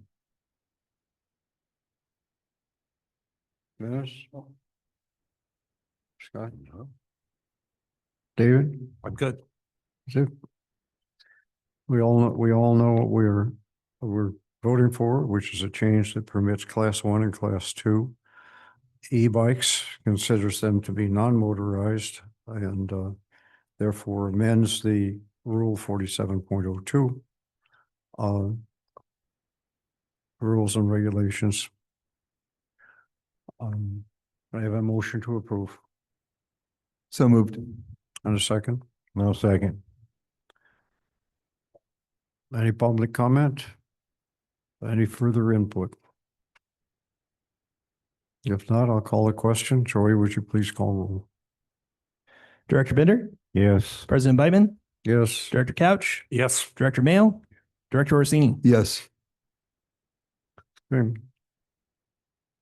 Having done that, let's move on to the item E3, which is considered approval of the fiscal year 2025-26 budget and approve resolution 2025-17 establishing appropriate limits for fiscal year 2025-26. This Samantha Howard, our finance director, if you'll please present this. This is an action item calling for a roll call vote. The proposed fiscal year 2025-26 budget does not differ significantly from the draft budgets that were presented to the board earlier this year. However, some important differences to note are changes made within the CIP budget for operations. The Mad River Crossing project was increased across the next 4 fiscal years to reflect a more accurate estimate of the full project at $5,250,000. The McCluskey tank replacement project was reduced across the next 3 fiscal years to reflect the actual estimate of $2.5 million. The highway undercrossing project was increased from $300,000 to $2 million for fiscal year 25-26, and then reduced in the subsequent 2 years to accurately budget across the period of performance for the project grant. The Fisher Lift Station project was reduced by a total of $1 million over the next 3 fiscal years to reflect the actual estimate to finish this project.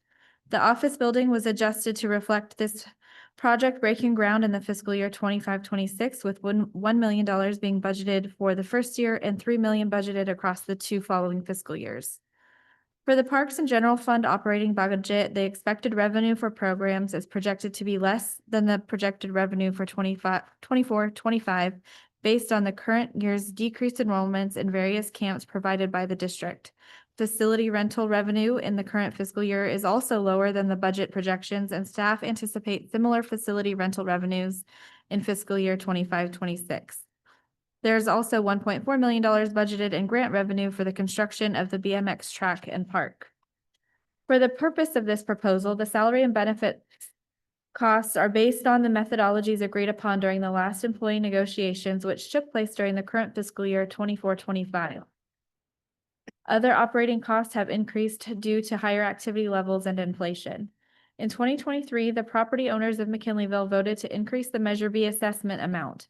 The 25-26 proposed Measure B budget is based upon the revenues projected in the 25-26 engineers report for the Measure B assessment, district renewal, and establishment of increased assessment.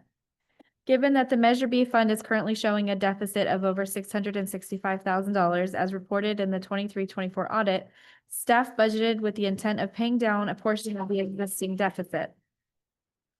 All operating budgets have been adjusted to reflect revised premium projections from the district's health insurance providers. Please note the large increase in the Anthem consumer-driven health plan. This is due to now having 5 participants versus 2 in past years. The total minimum required employer contributions for CalPERS, PEPRA, and Classic is the sum of the plan's employer normal cost rate expressed as a percentage of payroll and paid as payroll is reported, plus the employer unfunded accrued liability, contribution amount billed monthly or paid annually in dollars. The values expressed in this table are the fixed UAL costs. The employer normal cost rate for Classic is 11.94%, and for PEPRA is 7.96%.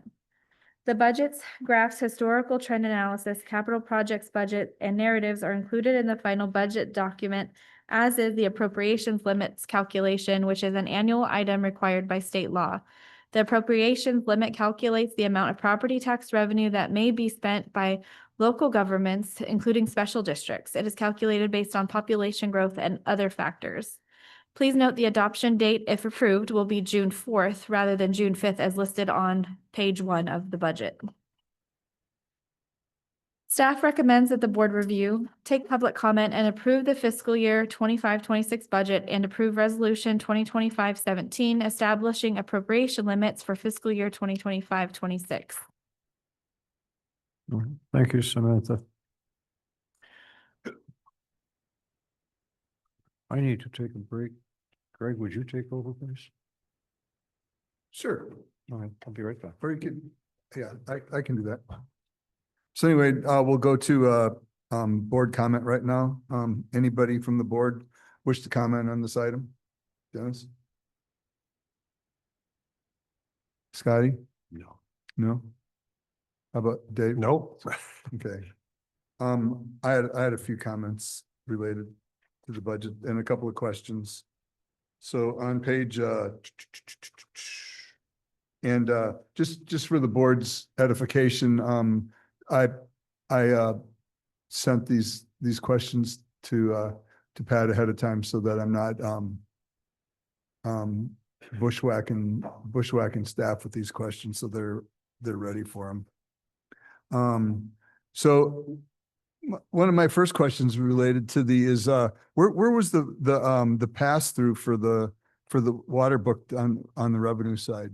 Yeah, so the water sales is included right there in the 4,460,000. Okay, so the pass through is included in the Correct, total yeah. revenues? Okay, So of that, there is $958,000 of pass-through revenue included in that dollar amount. very good, Yes. thank you. So I just wondered if they were combined or not, but anyway. Yeah. And then down on down under water and electrical expenses for Measure B in Parks and Recreation, there's no line item, there's no liability there. Could you explain why? Absolutely. So yes, Parks and Measure B both pay internal water usage as well as electrical usage. Through that budget process, I delineate them between programs, administration, and maintenance. And they are included in the line items, other expenditures for rec programs, other expenditures for park maintenance, and other expenditures for park and rec. Okay, so they're booked under those items? Correct. Very good. Awesome. So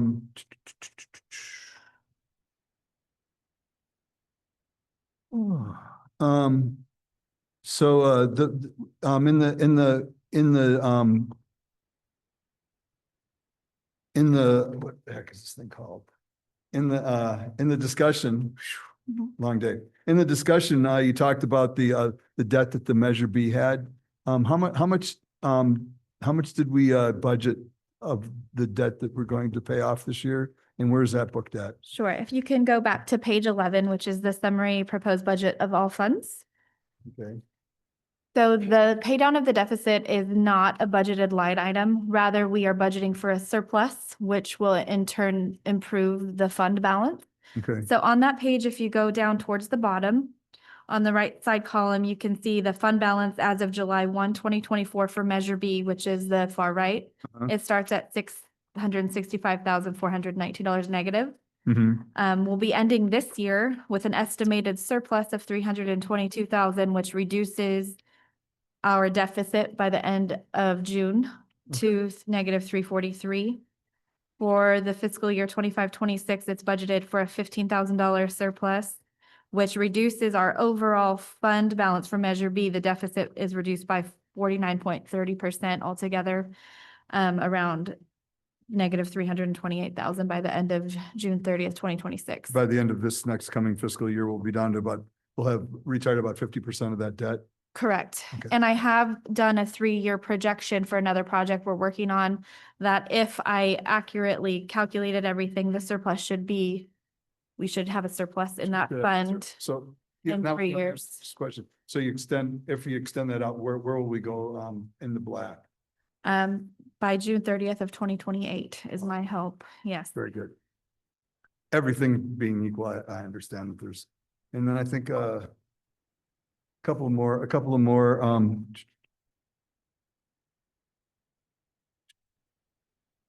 So this is related to, and I took the information off of page 117, which is the Water Enterprise Fund historical analysis. And I just wanted to point out the net operating income on that in 2023, it was 1.7 million, and in 24 it was 1,000,000, 778,000 in 2025, and we're going to be down to 225,000 at the end of this next fiscal year that we're doing now. Do we project that that's going to continue to keep on dropping, or? So we looked at, Pat and I did review the rate study that was done by Will Dan. I believe it was in our 2022 rate study. And they did project that the margin between revenues and expenses would be closing and flatten out. So they do expect it to continue to flatten over coming years. Pat and I did talk, our next rate study is expected to be in 2027 to be adopted in 2028. Am I correct in that? It should be reevaluated at that time. Okay. So is this going to continue to trend down, or is it going to level off, or? Well, so if you remember, when we did the rate study and they presented it, it showed it as a flattening out. And then in 2020. Yeah, I think it was the last year it started to work its way back up. Yeah, 25 or 26, it started heading back up. So do we think that this is the bottom of it then, or? Yes. Okay. We did, like just my concern. Yeah. And we're at 13% of what we were in 2023. Right. So, it's kind of a concern to me, that are different between our cap. Our net, to chime in here too, our net position has increased tremendously. So a lot of the money, the additional funds we're spending that is closing that gap is going into the 4.5 million gallon tank, et cetera, and turning into a net positive for our net position for the district. Right, but that's not cash. Right. It's not cash. Yeah. And one of the things the board can look at is doing a rate study sooner than our 5-year. And so that was going to be my next thing. So we'll jump over to the sewer historical enterprise fund, and we've noted the same drop. It's even more pronounced. We went from 1.9 million in 24 to 77,000 this coming year. That's kind of concerning to me. If I would like staff to keep an eye on that, and if we need be, I think it's worth it to the board. I'm okay with expending the political capital we need to go back a year earlier, if we need be. I'll leave that to staff to make that determination. I did want to point out, Greg, that 2024 spike was due to that 1.7 million Inflation Reduction Act revenue. Yeah. Even though we haven't received those funds yet, the auditor did have us post that as revenue that year. So that's where that spike is coming from. Yeah. Okay. Yeah. It is inordinately higher because we were averaging closer to about 1.2 million before that. If you look back to 2017 and average it out, I think it's closer to about 1.2. And the 2026 budgeted amount, particularly for the operating revenues, we under budget from even what was projected that we're going to be taken in, because I'd much rather under budget our revenues than over budget our revenues. So there's a potential that at the end of the year we could be looking better than having that $7,000 differential. Yeah. We typically, looking at the historical columns, we typically do come out, our actual is higher than what our budgeted is. Okay. Yeah. Okay. I just want to, keep an eye on that because it's a concern. Is that done intentionally? What's that, low ball in revenues? Yeah, that's typical. I'm still learning. So in this year, that was my experience. Yes. Yeah, you're better. It's a much better impact to have more money at the end of the year than what you budgeted than less money at the end of the year. I was just wondering if that was an engineered process, and if so, what kind of formula was used? I don't know the answer to that. Well, the rate study, they do projections. They project out every year what our income is supposed to be. So staff always during the budgeting process, we look at that projection and then say, okay, do we want to budget what they projected or do we want to go under it? We inevitably go under it. Okay, is there a percentage that you, No. okay, just seat of your pants, Yep. gut feeling? And based on, Tell them the truth, you polish up your crystal ball and. yeah, and it's based on actual. So we look at what the last few years actual versus budgeted has been, and yeah. Okay, I find that pretty, thank you. One last thing, I just want to, my questions, I don't want them to seem overly critical. I just want to, commend staff. I know, Kristen, this is your first year of having to work on the budget. And, James is many years of working on the budget. So I know that you guys, and, this is your second budget year. Came in in April of last year. Yeah, So so- my first full one. First full one, Yeah. yeah. So anyway, and Pat also, kudos to you guys. I know the amount of effort that this takes and in the time sink that this is for, from the beginning of the fiscal year or from the beginning of the calendar year till right now. So thank you very much for putting together such a very good budget. And in the amount of effort that it takes is not lost on me. So thank you very much. And barring any more questions or comments, I will move to accept the 2025-26 budget. And the appropriations limit too. I missed that. What was that second one? The appropriations limit. Okay. So we have two items before us. One is the operating budget and the other was the appropriations budget. Being considered as one. Do we choose to combine those two? Yeah, I combined them. And my second also included the combination. And the second is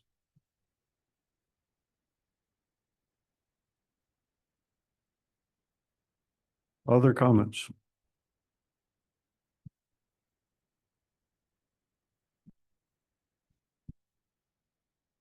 Do other members of the board understand the implications of this budget in terms of the overall financing of the district? And especially in light of the bond rating question that was raised, which is highly sensitive to cash reserves and liquidity.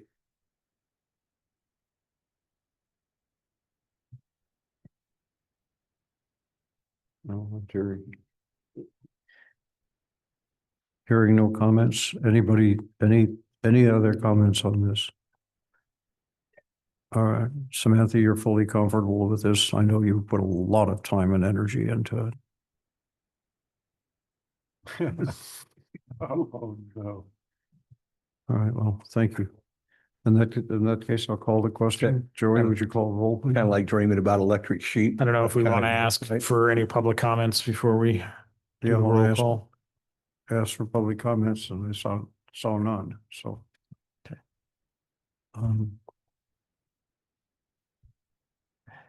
Director Bender, Yes. President Beitman, Yes. Director Couch, Yes. Director Mayo, Yes. Director Orsini.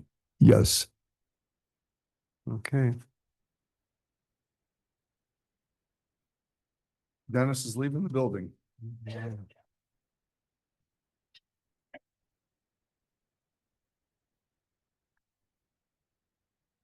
All right. We move on then to, if I'm correct, we move on to item E5. Having taken item E4 earlier. Item E5 is distribution of the annual board self-evaluation. And Joey, will you present that for us, please? Thank you, President Beitman. At the March 2016 board meeting, a modification to the Board of Directors Policy Manual adding Part 11 Annual Board Self-Evaluation was approved. The policy provides directors with a tool to assess their own performance as a board to help identify strengths and areas in which it may improve function.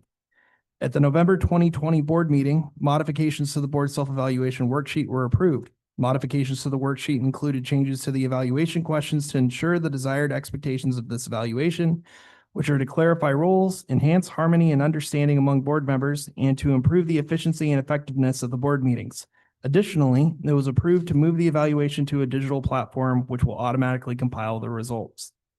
At tonight's meeting, the evaluation questions are provided in hard copy form as attachment 1. A digital link will be sent to each board member for completion. This evaluation must be completed on or before July 25th, 2025. If any board director needs assistance completing the digital questionnaire, then they can contact the board secretary. The compiled evaluation will be reviewed at the August 6, 2025 meeting.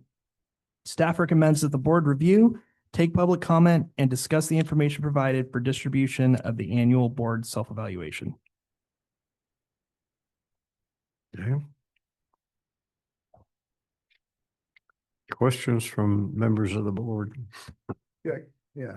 So, yeah, I kind of like this. I was just thinking that, I could be much more critical if I was assessing somebody else's performance, but I guess I'll assess my own. Anyway, I think it's a great process. All seriousness, being more serious.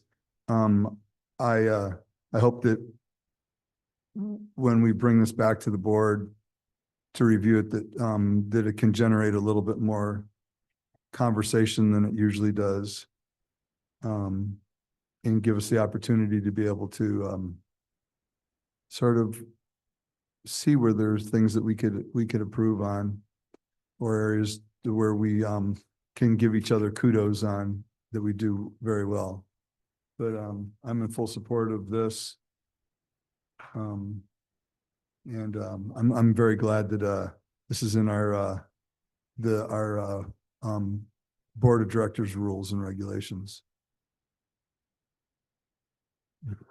Or policy manual or whatever it's called.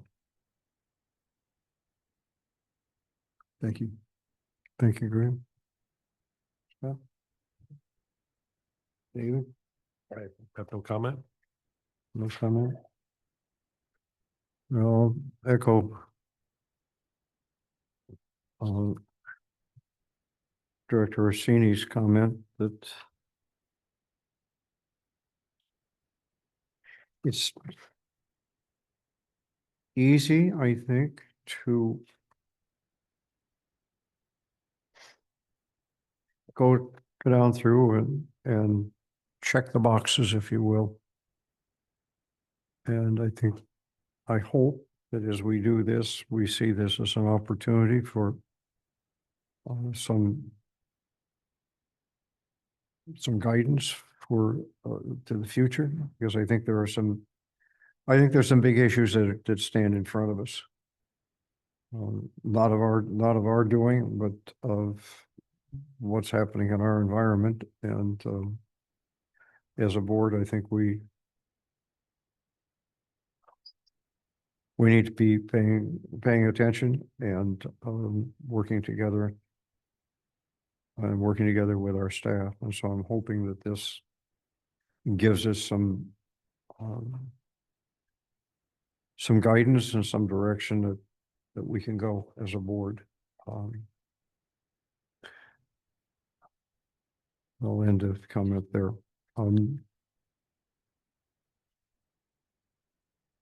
We'll follow the order by calling for a motion to, no, there's no motion to approve on this. This is only informational. So any public comment on this and a comment from the members of the staff? What do you want to see the board do in terms of its self-evaluation?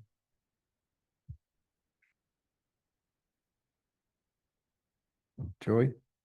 I echo Director Orsini's comments that it's always great for you guys to generate conversation. So I encourage you to do so when it comes back to the board in August. And you need them back before the 25th? Yeah, by July 25th, please. Okay. So put that on your calendars, guys. Be back before then. And I know it makes Joey's work a lot harder, but minimize your yes and no answers, please. You Yeah. guys. Let's make it. I like robust answers. Okay, So, yes, please. enough on that. Okay, let's move on to item number E6, which is an action item. It'll require a vote. It's to consider the attendance of the California Special Districts Association, CSD, at the 2025 Annual Conference, August 25 to 28, 25 in Monterey, California. And Joey, would you please present this for us? Thank you, President Biteman. The 2025 CSDA Annual Conference will be held in Monterey, California on August 25th through 28th, 2025. The Leadership Conference for Special Districts will cover special district governance, trends, issues, and legislation. The conference is designed for special district leaders from around the state to meet with industry suppliers, hear from the best in special district specific topics with over 30 breakout session options, and network with peers. CSDA encourages directors and general managers to attend the conference. The opportunity to gain knowledge and inspiration is invaluable to the leadership and staff of special districts. Additionally, there is the opportunity to take pre-conference workshops, including Governance Foundations, a requirement for the Special District Leadership Foundation District of Distinction Award, which you are all current on. Any board members wishing to take additional pre-conference workshops must notify the board secretary as soon as possible. This is registration for these opportunities must be done during the initial registration process. The cost for early conference registration is $890 on or before July 25th, 2025. Additional meal per diem will be $224 per person. Hotel room reservations for the conference will begin at $249 per night for a total of $747, not including tax, and are based on availability. In order to book a hotel room, you must first register for the conference in order to obtain a CSDA room reservation code. Room reservation cutoff is August 4th, 2025. However, space is limited and may sell out before this date. The approximate cost for travel and attendance to the conference is $1,861 per attendee. In order to maintain the lowest possible cost for travel, directors are asked to inform the board secretary of their desire to attend by June 18th, 2025. Staff recommends that the board review the information provided, take public comment, and consider authorization for interested board members to attend the 2025 California Special Districts Association Annual Conference in Monterey, California. Okay. Any comments or questions? Yeah, I have a question. Is the price reflective of where we stayed at the Hotel Pacific, which was very way cheaper than the Portela when we went last time? I think if I'm correct, if you book early, it's around $99. And so I would, if at all possible, I would prefer to stay there. And of course, it's only a half a block away. I can look into that. I mean, it's a significant savings. I would also concur. I appreciate Hotel Pacific more than I would staying in Portola. Have you had, either of you had experience with that? Oh, yeah, I've stayed there a lot of times. Just a couple of months ago. Okay. And then we were there, and it's superior in lots of ways. Yeah. Just leave it at that.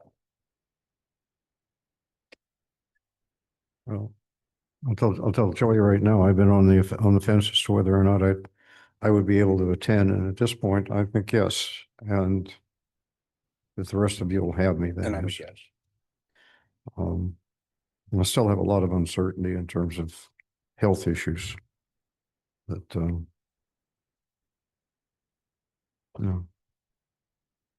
full speed ahead, I guess. Any other thoughts or comments on this? I was hoping to attend too, but put me on the list Yes. and just drive down with everyone else. If there's room, yeah. And by the way, Scott and I went back to that place and I had that meatloaf again. And by golly, that's the best meatloaf I've ever had. Well, a nice dinner. Good. I'll rely upon your guidance.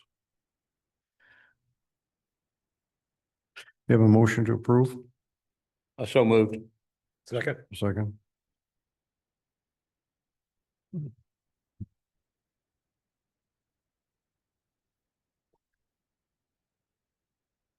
Greg, we have a motion to approve the, Item E6. uh, Yeah, so I'll And the second it. The second. Oh, it's seconded. it's moved and seconded. I have no comment. No comments, okay. Any comments from staff, public? Nope. All right, Joe, you please call the roll. Director Bender, Yes. President Beitman, Yes. Director Couch, Yes. Director Mayo, Yes. Director Orsini. Yes.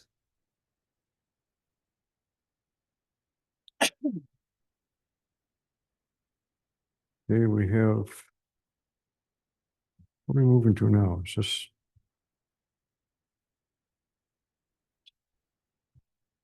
All right, next item on the agenda is the.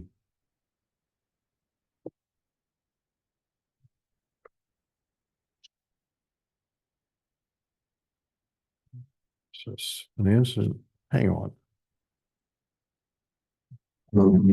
Have this. Committee reports? Yeah.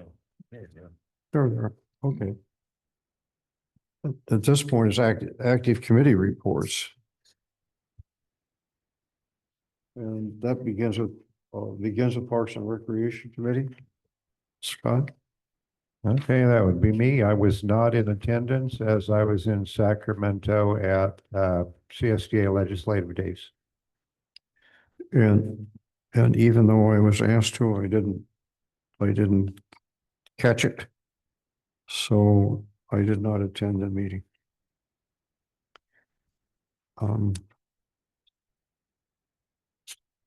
The Humboldt Area Fund Did not meet and we're forecasting not to meet until next year. okay. REDC. Dennis, did you attend the REDC? There was no meeting. There was no meeting, okay. Senior Center Board Liaison, again, that goes to you. Oh, Scott. we have a lot of fun at the senior center. We're always having fun. Next Monday, we are having another leisure time activity. We're going to be adding a Rummikub group to our Monday afternoon leisure time games lineup. And so we have a facilitator for that, and he has a following, and he's going to bring his people. And my wife's favorite game is Rummikub, so she'll be joining us as well. And What is that, Scott? Rummikub. It's a game. It's a game. It's kind of a game between rummy and mahjong. Oh, okay. All right. Yeah, my wife plays it over at Eureka Natural Foods every Sunday afternoon with her crew, girlfriends. So, okay, and we were approached by.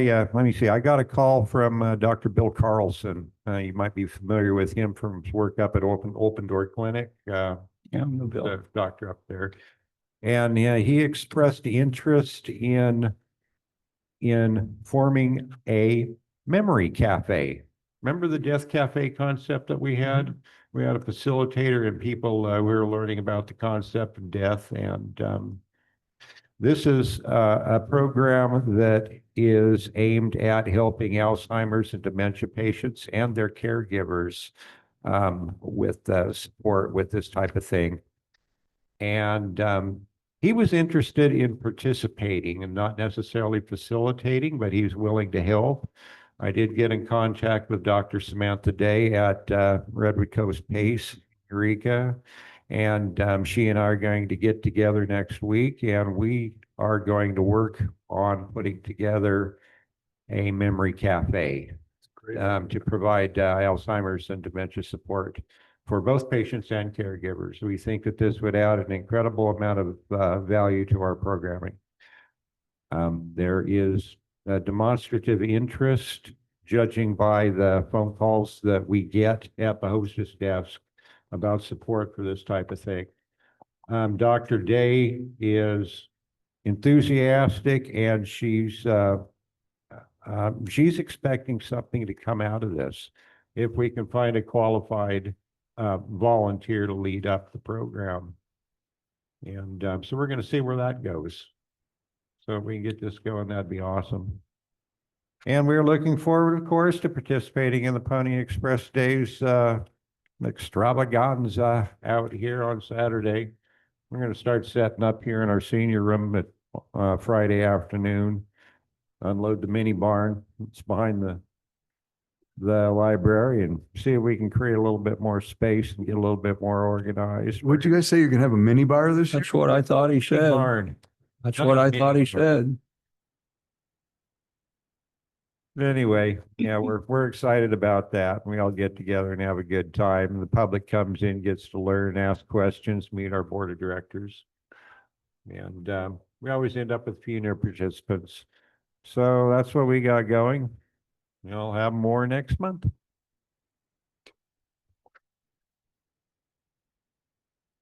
Good. Having fun. Audit and Finance Committee. You want to summarize it, Greg? Did we meet? We did not meet. We did not meet. Our last work was to go over the capital financing, which was, we just heard the presentation tonight of the Oppenheimer proposal.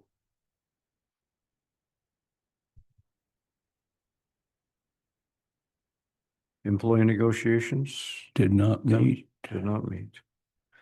McMac, that goes back to you. Okay, the MCMAC did meet on May 28th at the McKinleyville Middle School. There were 6 out of 9 in attendance, so we did have a quorum. And we covered basically 3 things. We did have Josh McCall from the Sheriff's Office come in and report on crime statistics. He said that crime was down with 957 calls for service last month, which is down. And I thought that to be pretty incredible, since this May was a lot nicer of a month in terms of weather than April was. Anyway, there was also a public comment. Retired professor from Humboldt State named Jim Ritter brought up the subject of adding a student on the MCMAC as a student advisory member. So that's probably going to be looked at as well. Most of the conversation was on the final presentation of the Hiller Road Quick Build, which was presented by Director Tom Madsen. He went over the four segments of the quick build, and we're going to be bringing the roundabout versus the 4-way stop and the crosswalks at the corner of Hiller Road at McKinleyville Avenue back next month for further discussion. But the other 3 things that they're going to be doing there, the chicane, the road narrowing with the bollards, and the bike lane, the buffered bike lane going down as far as practical from Central Avenue westward. So we'll be talking more about the roundabouts versus the 4-way with crosswalks next month. And next, we discussed the process for the town center, and that really didn't go so well. So there was so much lead-in discussion to this, and there was supposed to be a workshop. We'd break up into groups, but we ran out of time. But anyway, that was, I wrote down that was, there was a lack of consensus in trying to identify the 6 top issues. Yeah, I think the lack of a consensus was with the public and not with the MCMAC. Right. But they were also. I think there's consensus with the MCMAC. Yeah, they were also included. And maybe MCMAC might need to listen to the public, just saying. Never mind. Okay, Dennis. Nobody's talking about the road diet. Okay, but anyway, those were the big things. You were in attendance. Do you have anything to add, Pat? Nope, I think you did a good job. Okay, Greg. Did a great job. Okay, onward. Dennis? Yeah, I'd like to comment, Scott, on your report, and I appreciate it. I just wanted to say that Mr. Ritter is, for quite a long time, has been excelling at getting these kids into government, teaching them about local government and taking them. And I spoke to him several times about that effort coming to our board and stuff. And I think that prompted the concept of getting into McMack, and that is outstanding. If it ever comes to a point where there's a discussion or a revamping of the whatever's necessary for the membership, I would certainly support that. I think getting these kids involved is critical. All right. Additionally, if I'm not mistaken, I believe there are provisions for a youth advisor on the Park and Recreation Committee. Either one or two. Two? One, One. Okay. it's not filled. It hasn't been filled for years. Been filled for years. So we give old Jim a push on that too, perhaps. Yeah. Anyway, that's We outstanding. gotta have somebody that's gonna come and show up, and that's been the issue. Yeah. Because if seated kids on it, they just. I don't was participate. considering that too, have a student, maybe a McKinleyville resident or HSU student. They would be high school. High It's- schoolers. it's High animated. school, a youth, For the park, it specifically has to be a McKinleyville High School student that lives in McKinleyville. okay. Yeah, you have to be a McKinleyville resident to be on the McMack.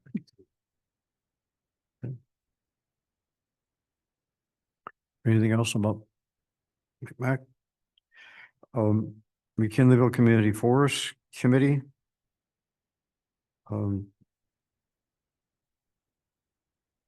Greg, you were gone, right? Yes, I was gone. And I think the useful thing there was the bringing forward of the e-bike ordinance that passed through the committee after some discussion.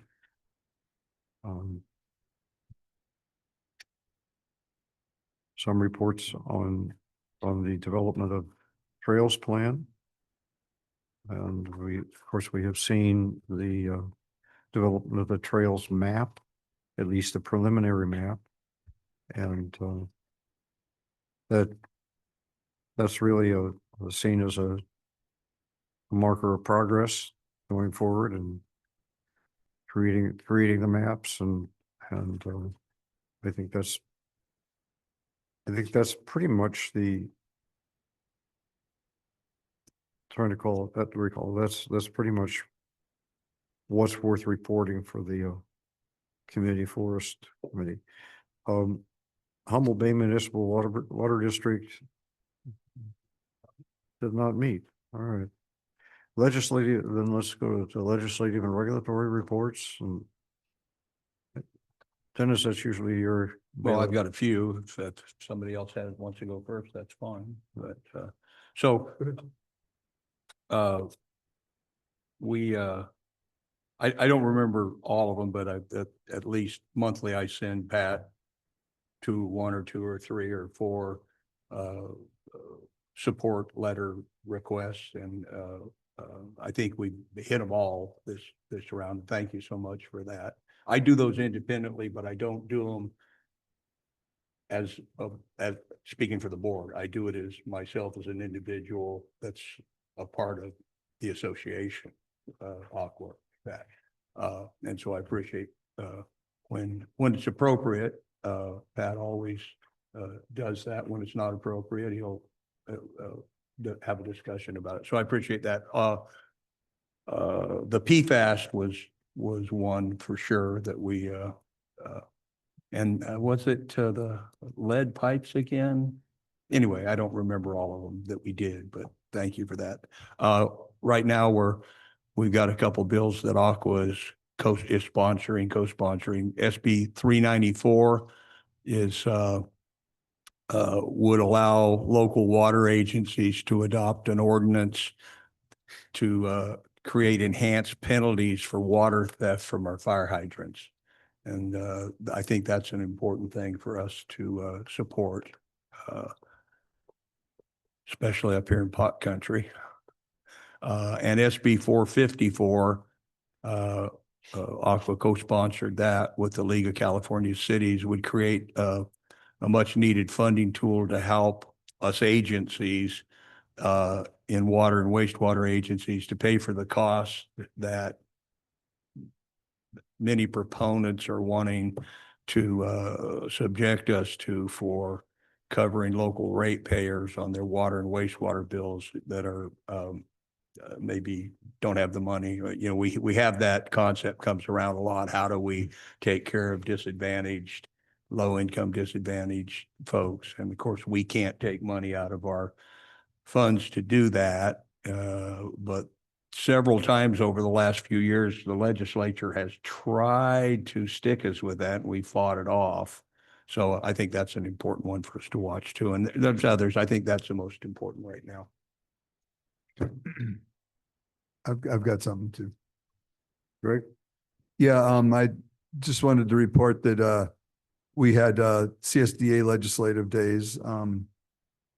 Director Mayo, Director Binder, Director Couch, and myself went down and had a chance to talk to our legislators, staffers, and we pitched our Prop 4 stuff to them, the bridging loans that we need for our projects, for our capital projects. And then we also talked to them about the CSDA legislation that CSDA is sponsoring right now. And I forgot to bring my paperwork with me, so I completely don't remember what the three bills that we talked to them about were. And it just so happened that we happened to bump into Assembly person or Assembly member Rogers at the Sheridan Bar. They had just come back from the wind generation symposium had been going on. So we actually got a chance to sit down, and I got a chance to actually sit down and talk to him for a much longer time than we would have gotten to if we would have met him in his legislative office. So that was quite fruitful, and offered him the opportunity that if he's up in the area and he needs a facility that to talk to our staff, we might be able to accommodate him and talk to him about the stuff that we the information that we left with his staff related to our projects and things like that. So that happened to be a great coincidence that we got a chance to bump into him like that. And I can't express how open he is and supportive of it isn't just our needs, because what we're asking for generally is representative across the whole state. So it's a real tie-in. So yeah, I think we're really lucky that Assembly Member Rogers, I can remember in the past Assembly members that we've had that if you would have given them a map to find their way up here, you still would have never seen them up here. And I think he's very, very very knowledgeable of what's going on up here, and I think we're going to see him up here quite a bit. I think he's going to be a good advocate for us. And also if we're done with that, President Beitman, Supervisor Madrone's online. Is he here? Yeah, he's here. Oh, good. And he actually has his hand up. Supervisor Madrone. Well, thank please you. forgive me. Yeah, thank you, President Beitman and members of the board. First, I just want to commend you on the incredible way that you welcome your new employees. It is really so outstanding, as well as honoring your longtime employees.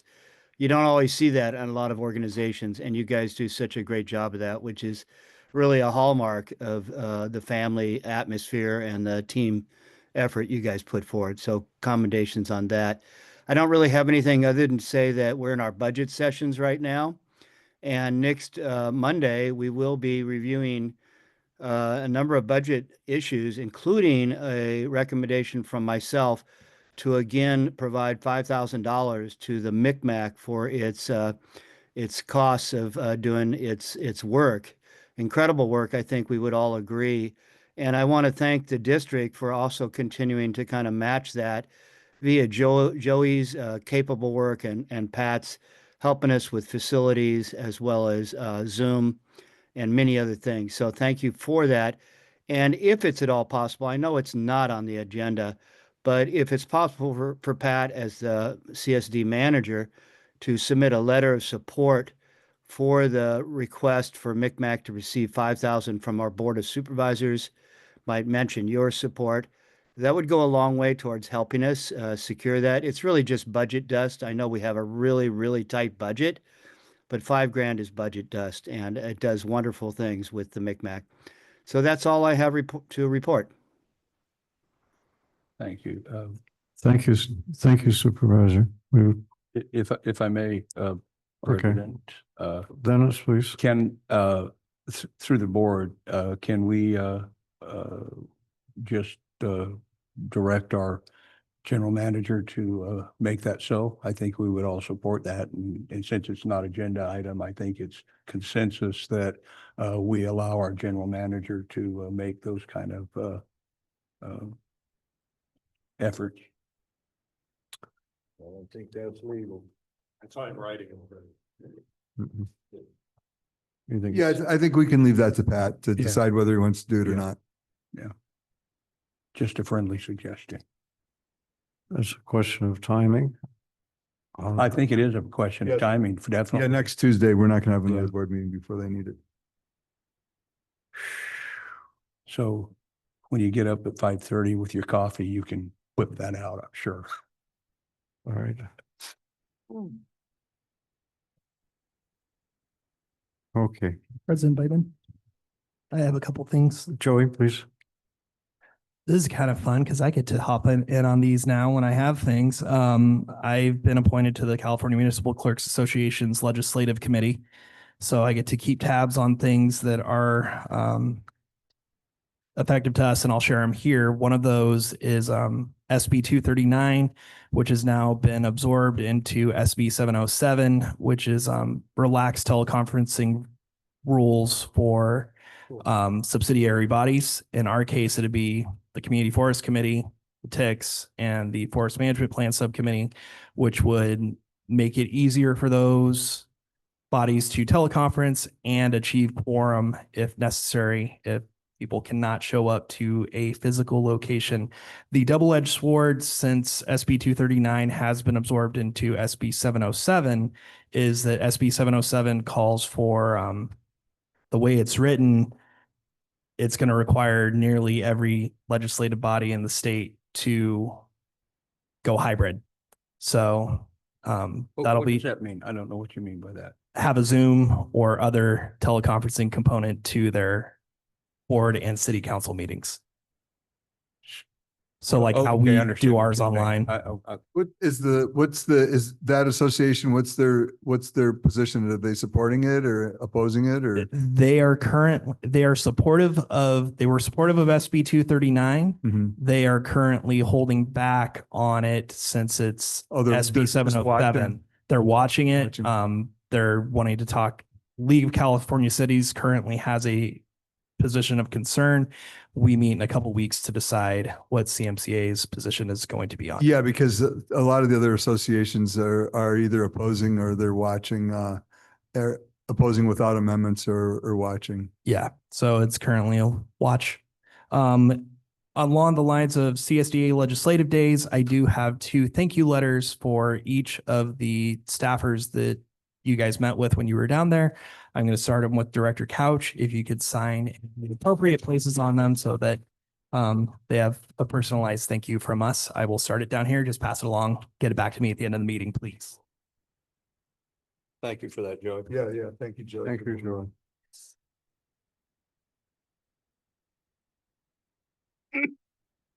Anything else, any other legislative or regulatory reports? Committees.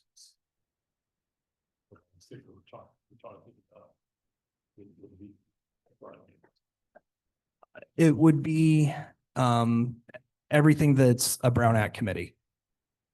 So ad hoc committees wouldn't be applicable, but anything that's under the Brown Act would have to have a teleconferencing component. So and if this conjoining is passed, no one has the option not to do it. Is that correct?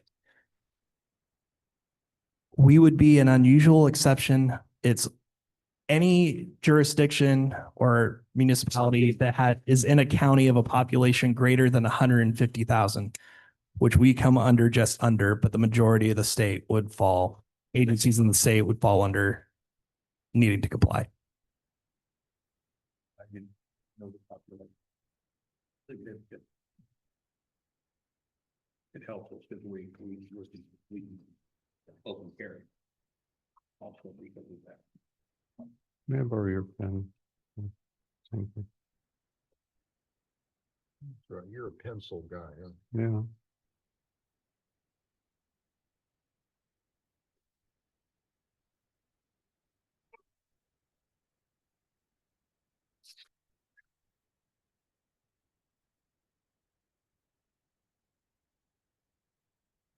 Thank you.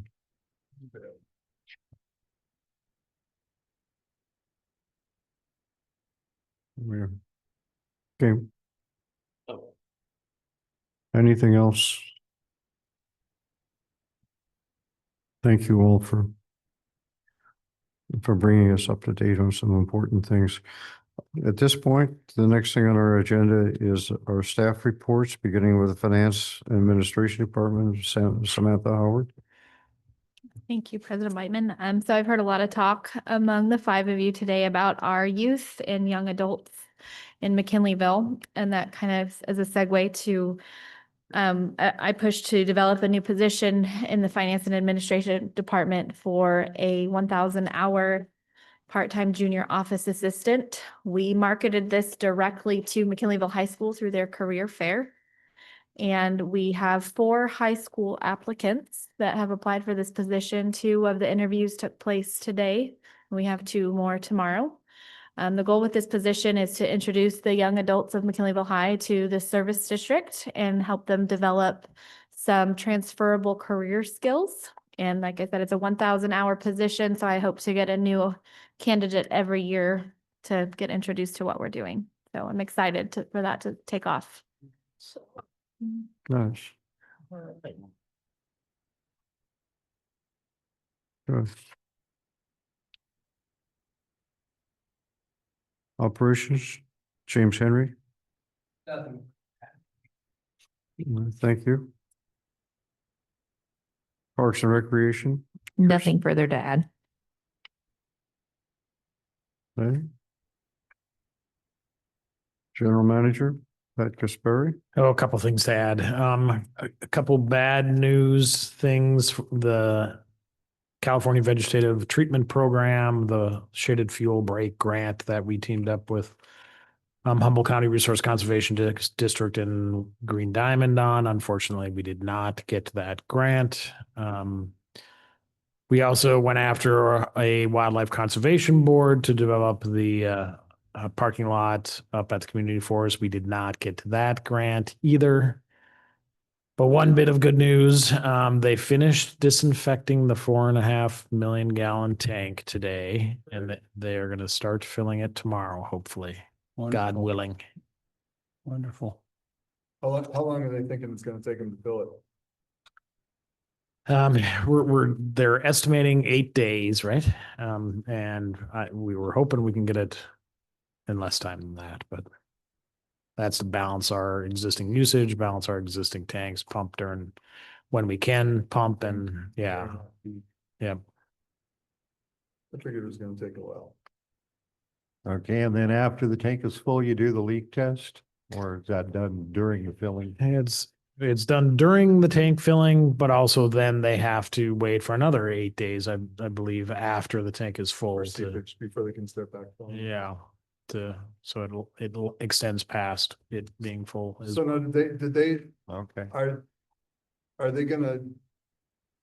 They disinfect it, fill, and then they're not gonna have to drain it and then refill it, are they? Or which We're ways? yeah. There's several different WWA ways that you can legally do it. Yeah, so they picked the method where you spray down all the walls. Spray down the walls and Yeah. fill it and go. Yeah, Yeah. that, I have nothing further to add beyond that. Thank you, Pat.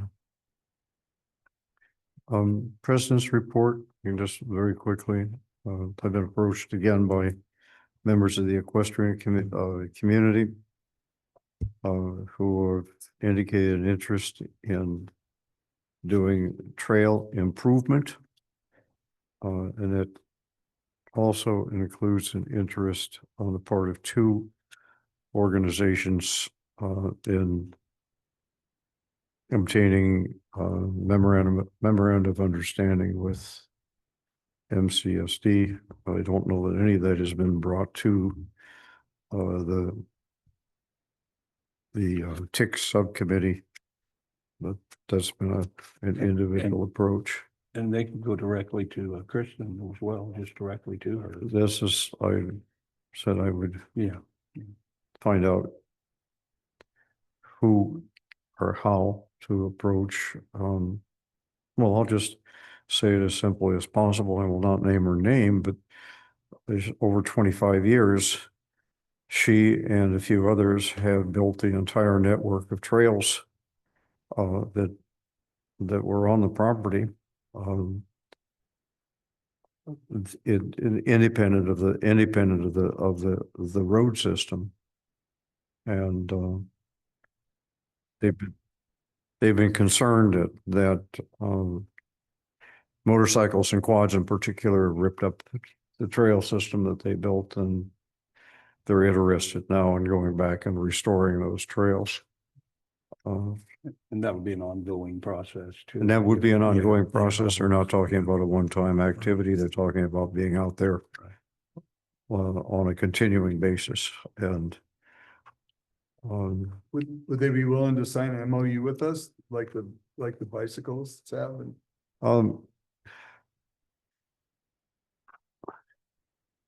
there are two organizations that are involved. One is Backcountry Horsemen. The other one is Redwood Empire Endurance Riders. Both of them enter into MOU type of arrangements with state and national entities, things such as Humboldt Redwood State Park, BLM, and so on. And they have, They're used to those type of relationships. they're used to the type of relationship. They're fully insured, all the rest of it. So this is not something unusual or whatever. And they're saying, And many of their members are also members of the Northern California Horsemen's Association. as Absolutely. well. So it's kind of a cross. Yeah, I'm sure there's cross pollination.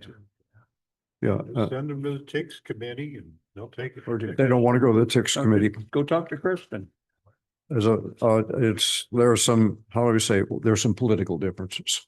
Well, And they don't want to get involved in it. They're gonna have to. Then the answer is, No, they can go to, they don't have to go to the TICS committee. They can go to Dr. Kristen. yeah, one of them told me quite frankly that she sat through the TICS committee meeting and she doesn't want to go back. Well, they're tough meetings. I mean, I don't think her, and I know who you're talking about. I don't think that was like, I don't want to participate. It's just the meetings were kind of She doesn't want to be horrible there. meetings. She just doesn't, she wants to get out and work on trails. And it's not just she, there are others, they want to get out, get into the forest, work on the trails. Yeah. Yeah, as far as I'm concerned, I think it's, and this is not on the agenda, but I think it's more important to, if people want to help out, that we get them on board and that there's that there's not specific hoops that they have to jump through, that we can be amicable or adaptive to them as long as staff is okay with that. That would be the hope. Yeah. Um, If You know- they can do that without opening us to liability, for them working up there without. There's gonna be an MOU, they gotta sign an MOU. And that will have yeah, the, I don't know what mechanism. And they're gonna do this by completely bypassing the TICS committee? That Well- doesn't sound right.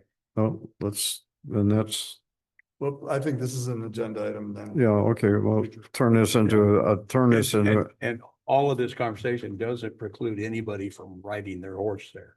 You don't have to be a member of a group to go ride your horse when you get it Absolutely done. not. Okay, Yep. so, well, it's not.